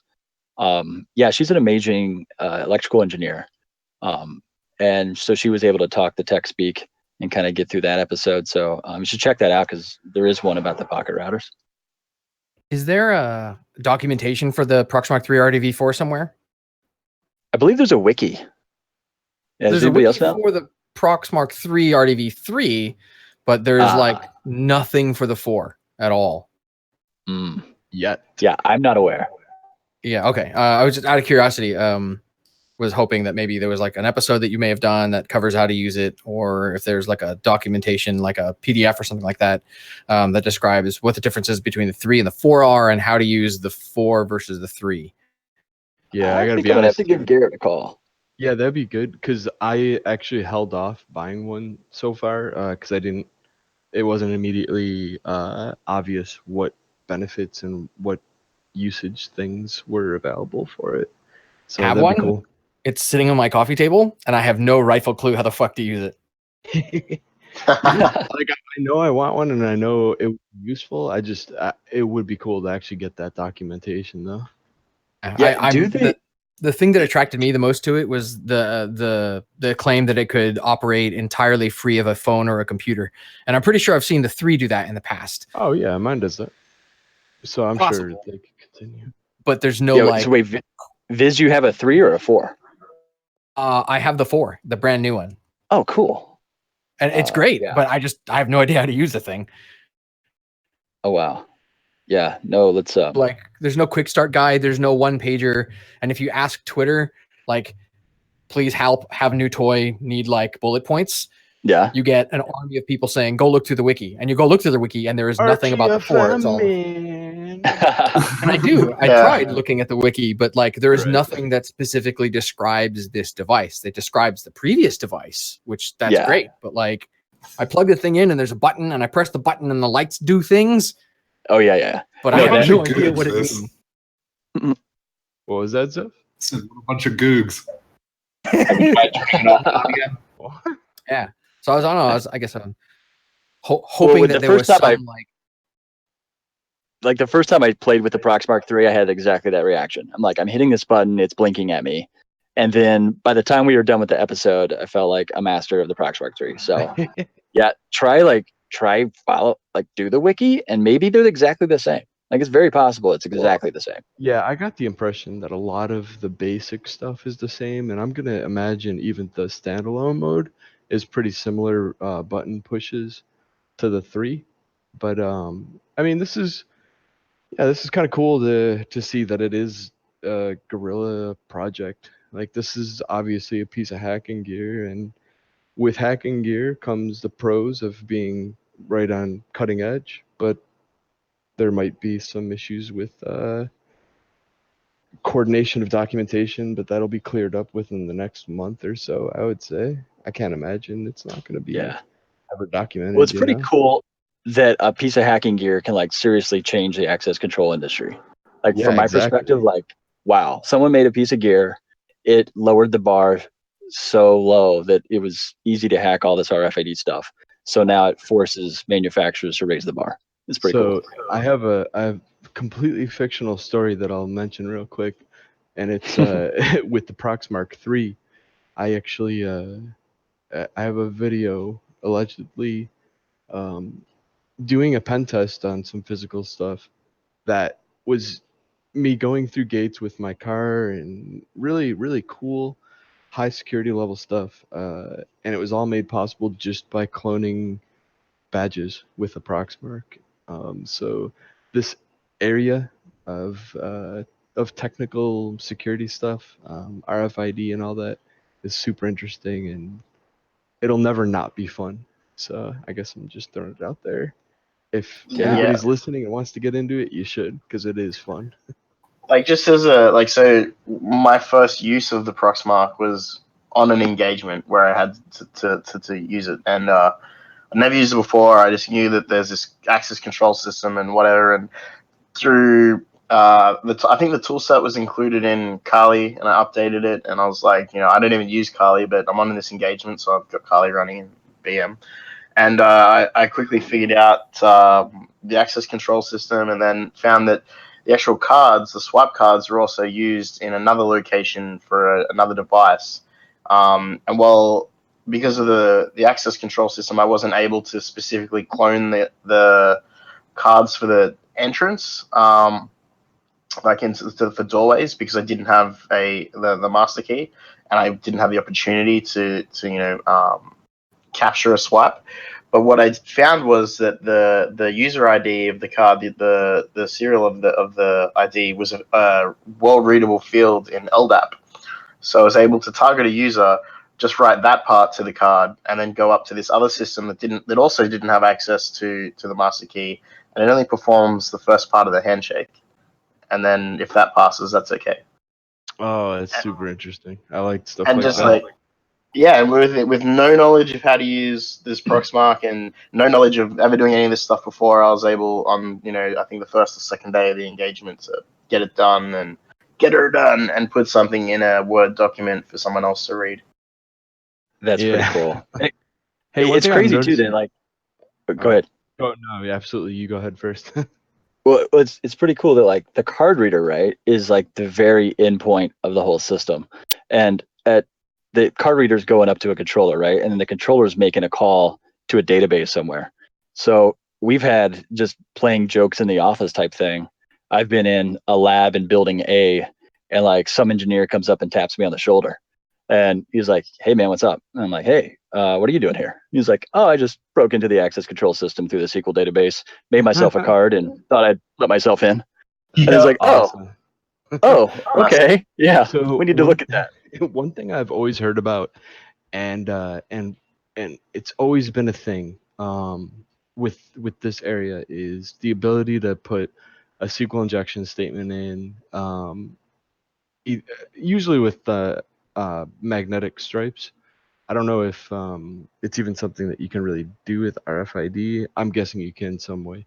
But have you actually seen that done firsthand? And if you have, is it something that's as easy as it sounds, or did it take a lot of work to get there? Oh wow, I haven't seen that. So they actually put a Oh, you haven't? SQL Okay. injection inside the magstripe info. Yeah, And like then magstripe, or even like UPCs. You can do it with UPC labels. So like at Target, they have those little kiosks that you can check the price of stuff. And if it happens to have a tick and a SQL statement, maybe Can it you does even something like nice. what's the how much data can you shove into a mag stripe or a QR or a barcode? I don't. Easily enough to do a SQL injection. Yeah, Enough that's to for do, sure. well, I mean, even if you just put like a percentage sign, that's going to screw shit up if it's inside a SQL statement. But enough to do a, asterisk, apostrophe or 1 = 1, right? But I'm thinking like, I just thought you had like 16 characters maximum. No, you can do like you can do a full union select, like join like 3 inner joins, and you got plenty of space. There's Crazy. definitely enough for drop tables. Like I'm pretty sure you can at least drop tables. But yeah, it's like higher resolution UPC codes. Those are That'd be definitely like able to fuzzing the store access data. controller, right? Yep. You're just fuzzing the controller through the reader. Yeah. So I was looking at your Twitter account, by the way, and what I was going to ask earlier is, you have some comments on Zigbee right at the top, and Yeah, I wanted to ask you about Zigbee and what your experience has been with it, and what's going on there. So my first experience with it was we made a company I was with. We made a commercial lock like back in 2009, and it was just proprietary 802.15.4. And I listened to your guys' chat about I forget who you had on. It was talking about wireless, where basically you roll your own protocol, and then you say, "Hey, this is proprietary Zigbee." And the cryptos. yes, it was the one with cryptos. That was a great talk, by the way. Yeah, so we basically did that. We made our own proprietary 802.15.4 system, and then we brought some people in to try to crack it. And it's funny because when you're dealing with low power devices, a lot of the times like people are trying to attack it and it's just sleeping. Like they don't understand how Zigbee works, where it's just dead.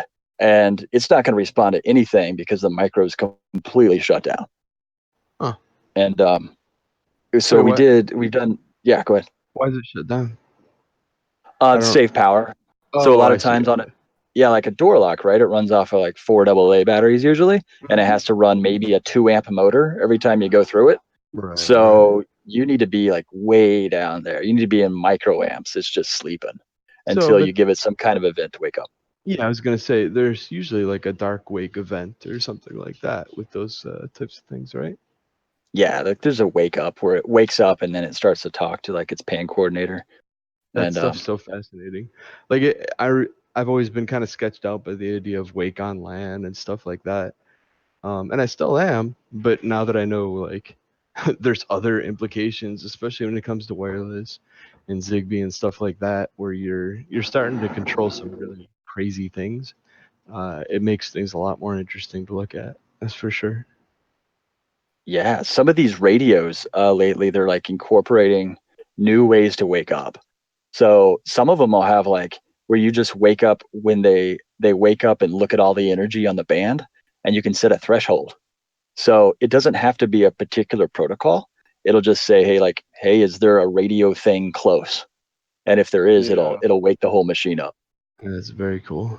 There'll be like wake on proximity soon, where a human walks nearby and it powers up. It's There was on the topic of locks. There was Lockytron, I think, which I still haven't received since 2013, and yeah, they had a Bluetooth proximity where it's like, your back address is nearby, unlock the door, and like that seems like a pretty. I'm gonna guess that's not what you guys are doing. I mean, the MAC addresses are infallible. They're as good as public-private key cryptography. A lot of these things, once you actually get beyond the radio layer, and you start coming across all the same local area Ethernet security issues that have been solved for decades on wired networks, but they just haven't thought of it in wireless networks. They're not issues; they're opportunities. Right. It's incredible. You can be talking to really hardcore engineers and say something to them like, so I could just TCP dump on this interface, right? And just capture all the packets, and they go, what? What are you talking about? Why would you do Might as that? well be- That's not in the manual. You're not supposed to It's be. not legal. It's against the rules. Oh. Love it. Yeah, a lot of this stuff, like we discovered that transmit power is limited to whatever watts, and that's just because some guy said in a standard somewhere that you must do this. You remember that back in the day? Must do this, should do this. The wireless cards, they were always neutered, and you could just set the TX Still. power up. Yeah, to this day, Yeah. right? Amazing. Yeah, I think the original Atheros cards that start with the Mad Wi-Fi driver was that was some hard shit. The old ham radio guys know this, right? The ham radio guys know that there's regulations that say they can only use these bands and this amount of power and stuff. That doesn't stop, like, pirate radio in the 80s was all over the place. Good luck catching them, If they got a van and some hobbyist equipment and they're transmitting for a few blocks and they're overpowering the local TV and radio stations. Yeah, there's nothing that can be done. But those people are all old now and they're not involved in engineering these Zigbee and instead they're designing Java applications horribly. That's a callback to our earlier stuff of terrible Java. But back to Zigbee, we still do Zigbee locks, and like Zigbee locks are mandated by the Zigbee protocol, and specifically the home automation part of that protocol. Yeah. Just like BLE, there's a lot of pressure, just like Bluetooth, that says make it so it just works. Out of Us doesn't have a screen or a button on it. We just want it to associate as soon as it comes in range of an iPhone. Mm-hmm. Just work, please. And so security just gets thrown away for convenience, because who would intercept a Fitbit and take it over? Yeah, probably nobody. But if it's a pacemaker and it's using the same security, not so good. Even Fitbit, if you think about it, I know you actually didn't mean that, but Fitbit seems inconsequential. But when you think about an entire history of where a CIA employee has been going, Fitbit becomes a little more interesting, Exactly. Oh, did you see the Strava? Like, did you guys talk about the Strava thing? Yeah, there was Strava. There was another one too right after that. I forget the name. Is the one with Under Armour? Is it MyFitnessPal or something like that? And there's another one. Yep. I don't know. There's a few of them. This is just the ones that we know about as well. Like most intel agencies will discover something like this and it never gets published. It just gets scraped. Oh yeah, that Strava thing took up like a whole week of my nights just looking over that heat map. Like, oh, this is interesting.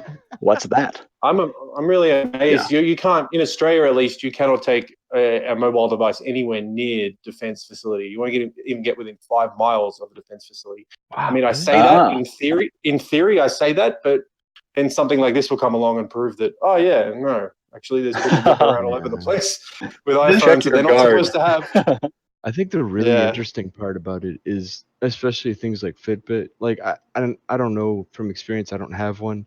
I'm a very lazy person, but I would imagine the Fitbit can record your data without an actual need to pair to the mothership phone.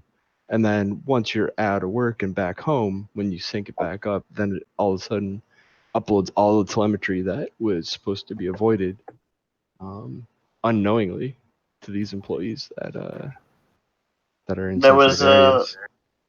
There was a similar question put out by Meadow from Many Hats about if you were to take someone's smartwatch.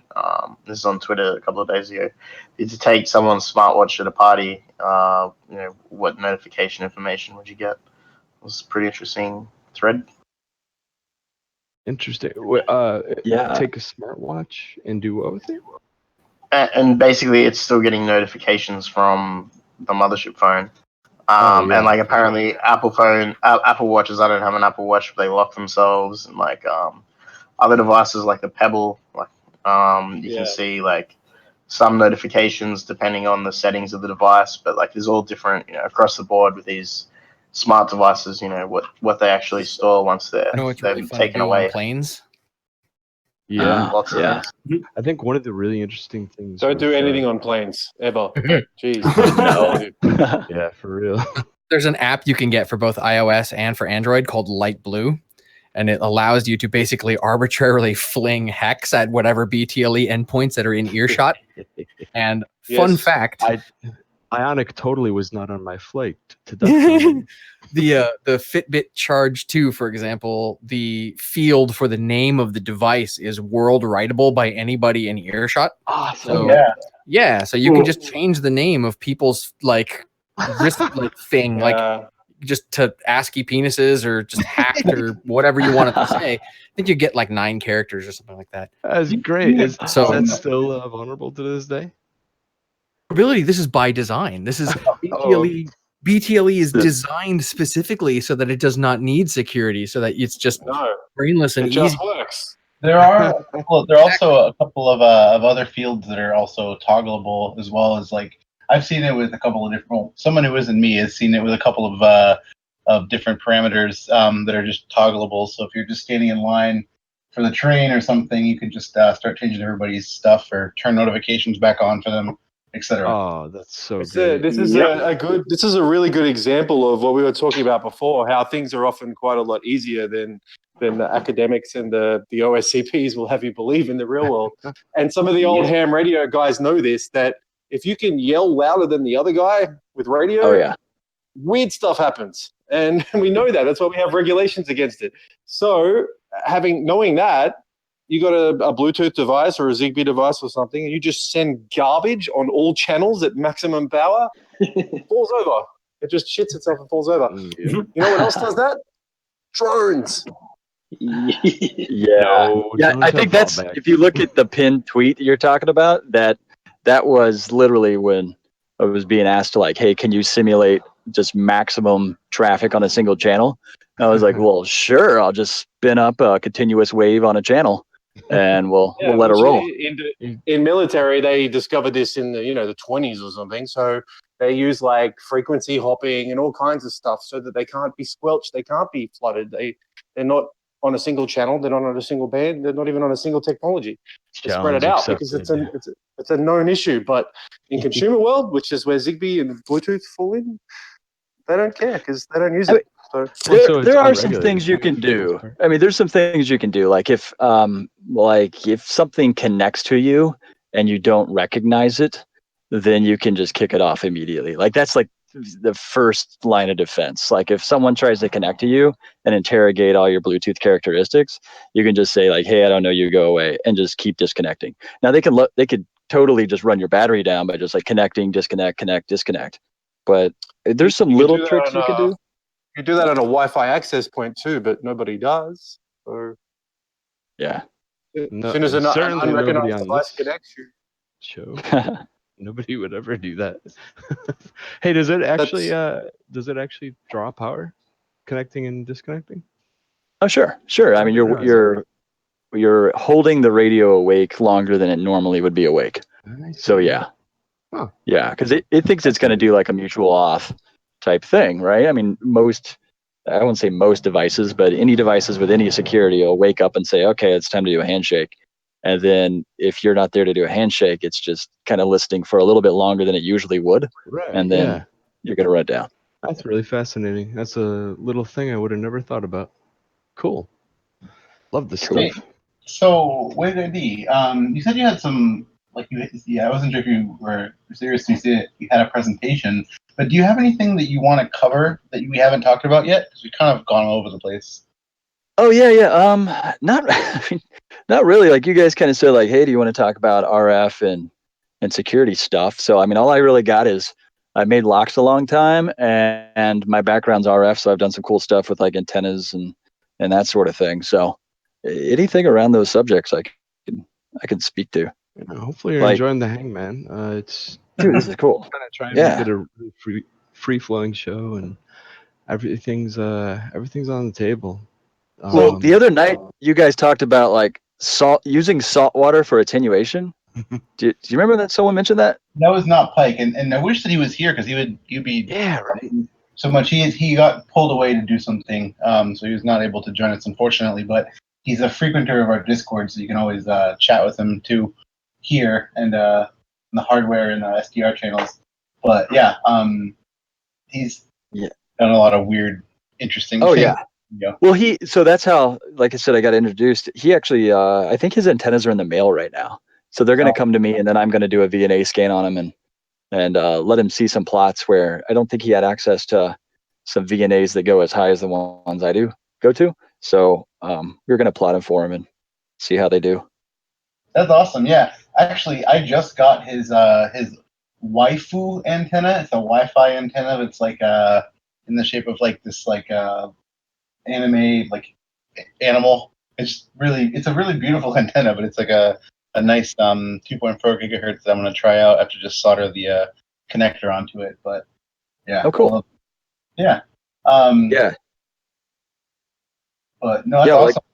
Dude, well, you guys were were talking just about mentioning it. Oh, I'm sorry. Yeah. Go ahead. I was just gonna say, as you was saying, what Pike's project name was, it just dawned on me that it's waifu. Yeah. That's so funny. I love it. He's got some cool antennas, like the one with it's got basically it's a trace doing the finger on the back. I don't know if I love it. Those are It was good. We gave a lot of those out at DEF CON, from about 100, I think. Oh yeah. Yeah. That was one of the coolest things to see. The Thugcrowd branded middle finger. Love it. I just want to point out that like when that goes through the X-ray through the TSA, that's when the middle finger really shines. Oh, beautiful. Oh. Yeah, no, antennas are awesome. I think it's kind of fun because like with the locks, you've built this entire system that's like the size of your hand. It has a whole bunch of metal, and they want you to put a transceiver and an antenna like in the middle of the metal.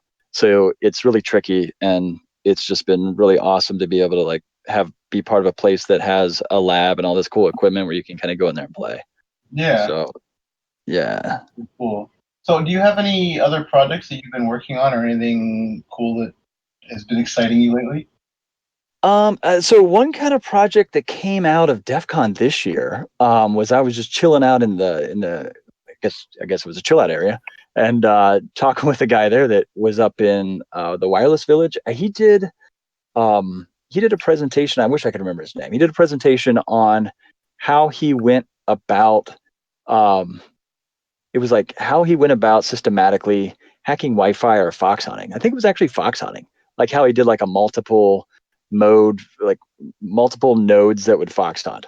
And we got talking kind of back on the subject of like decoding POXAG, and said like, wouldn't it be cool if you had a bunch of remote nodes decoding POXAG, kind of like FlightAware, where you make a little image, runs on a Pi, decodes all the POXAG in your area, then it uploads it to one spot. So coming back to DEF CON, and honestly, I haven't even unpacked from DEF CON because I went straight from there to a different trip, and I just got back a couple days ago.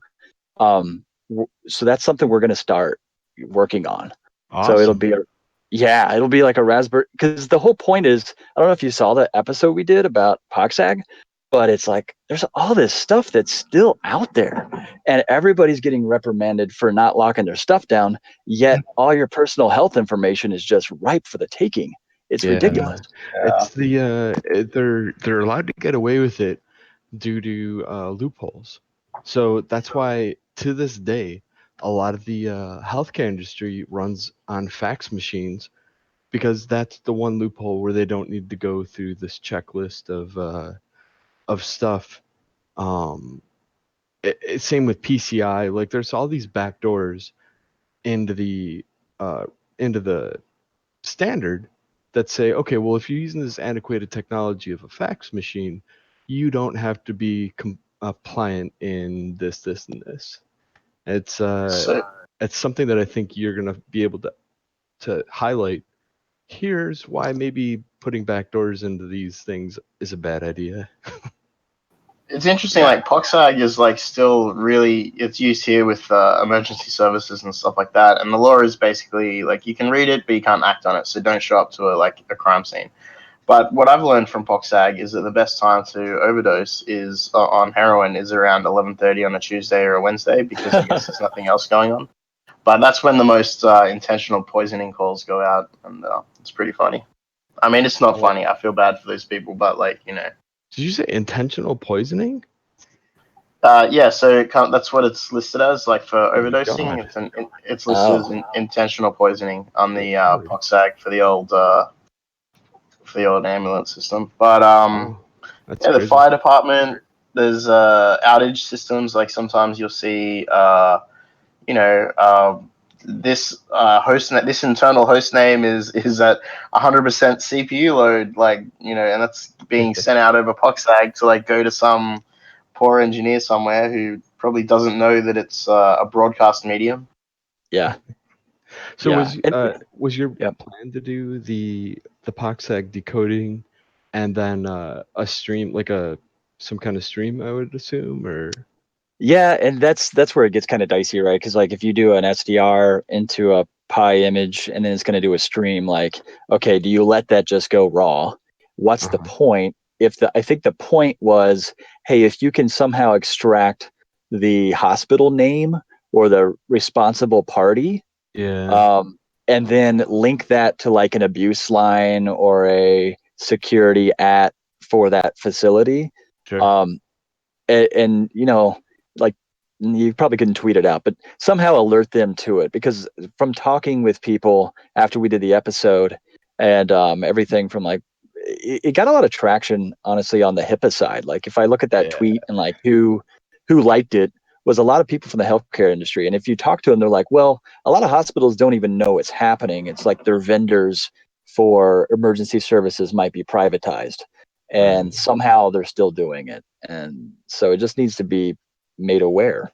I will say people enjoy just watching that stuff, especially. So I did something similar with Tor nodes. I put 2 or 3 Tor nodes up that I had put up their exit nodes, and just put some kind of dubstep on it or something like that on Twitch, and ran it for a couple hours just with grepping user, password, and a few other keywords. And you know, the staggering amount of unencrypted port 80 traffic people were using Tor for, and therefore I was showing all these passwords and stuff coming through, was mind-blowing. Like 50% of the traffic, I think, was unencrypted. Yeah. And this would kind of follow the same thing. Like I think people would be really interested to watch some kind of high volume stuff, especially if you can pick out interesting traffic and then obfuscate it. That was the other little catch that I did that actually saved my ass. I did some replacements on letters, and you know, it wasn't infallible. Like people totally could have reversed it back to what it should be, but it was enough that I felt like I wasn't doing anything terribly wrong.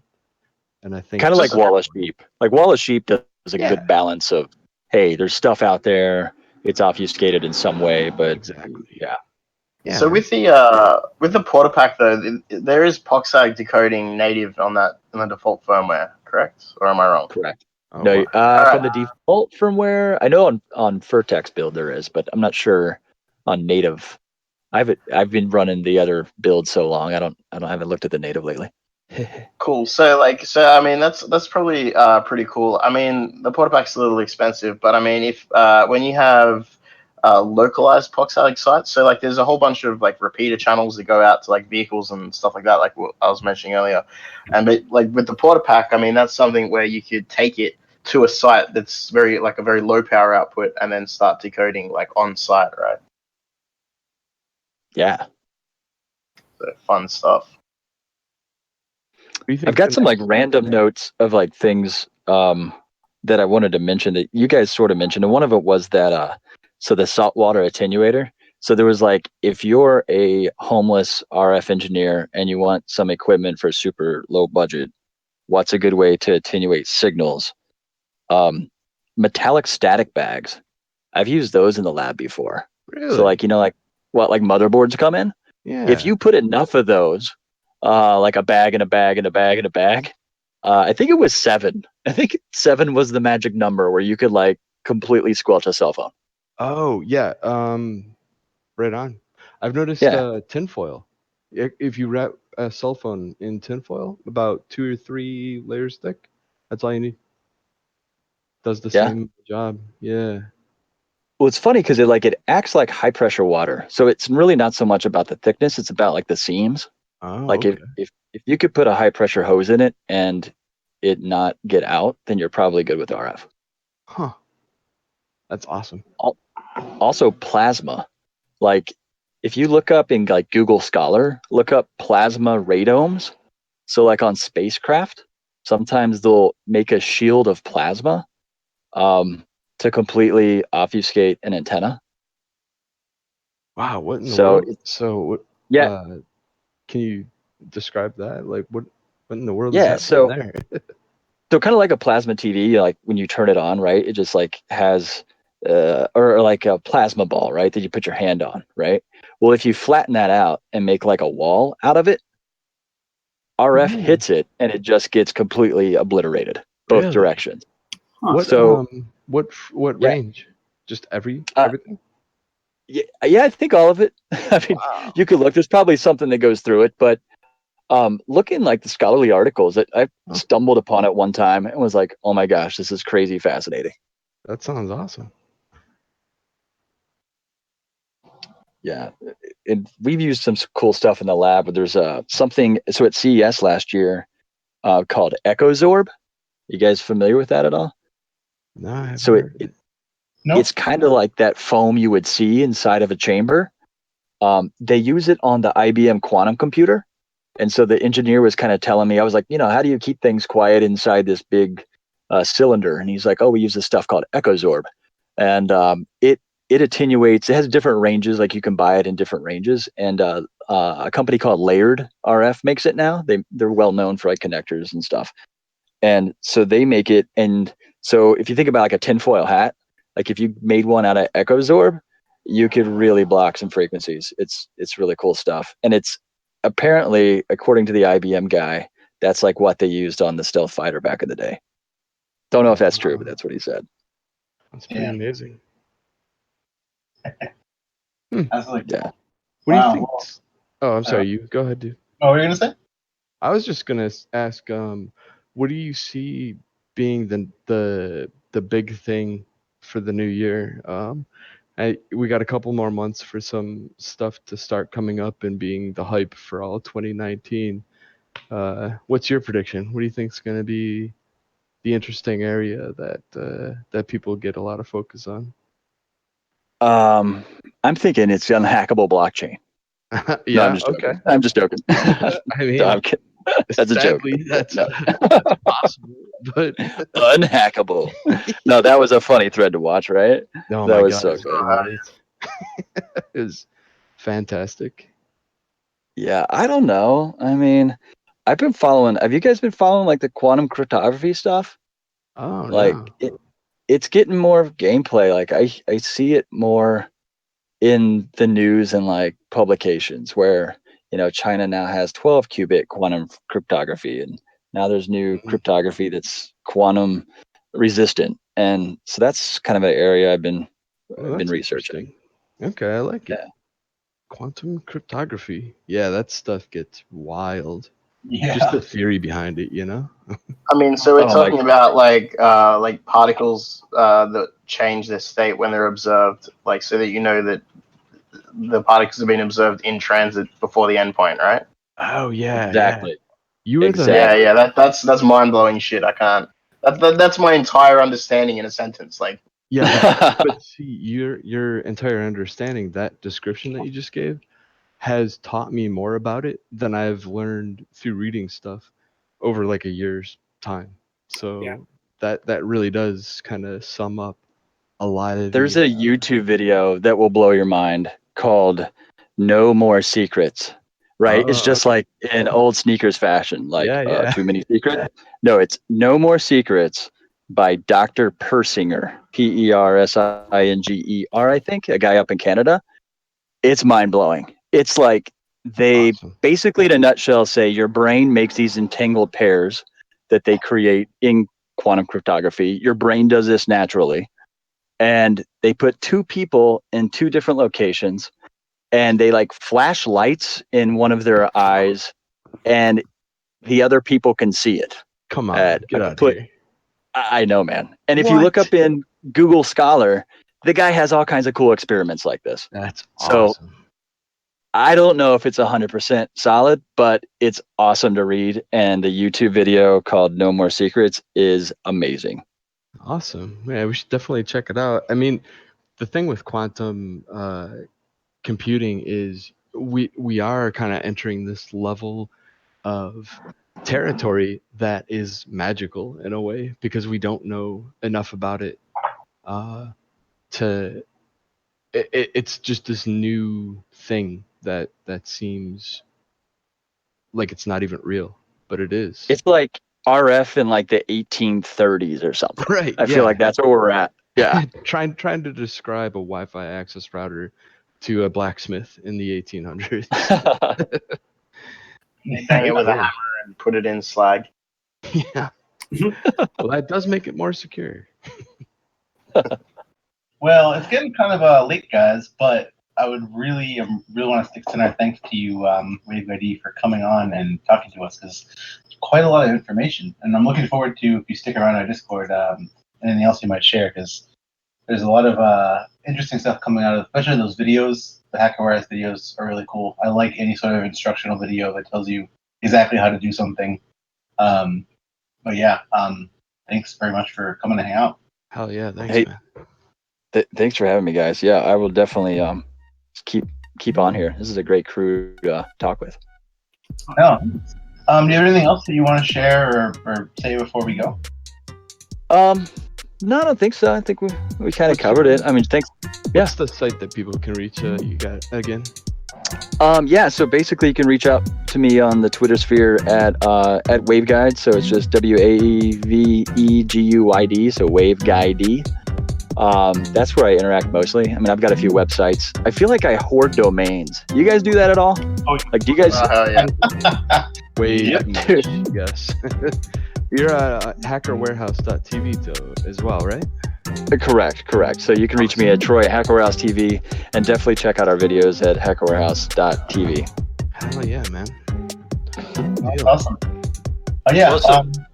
Thanks everybody for hanging out. We'll be back on Tuesday with Georgia Weidman, the author of Penetration Testing, a Practical Guide, the No Starch Press book that saved my butt in a couple of times.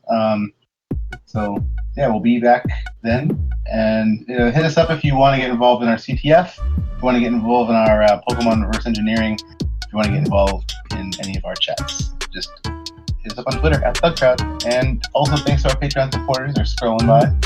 We love you. Good night. See you. Good night. Peace.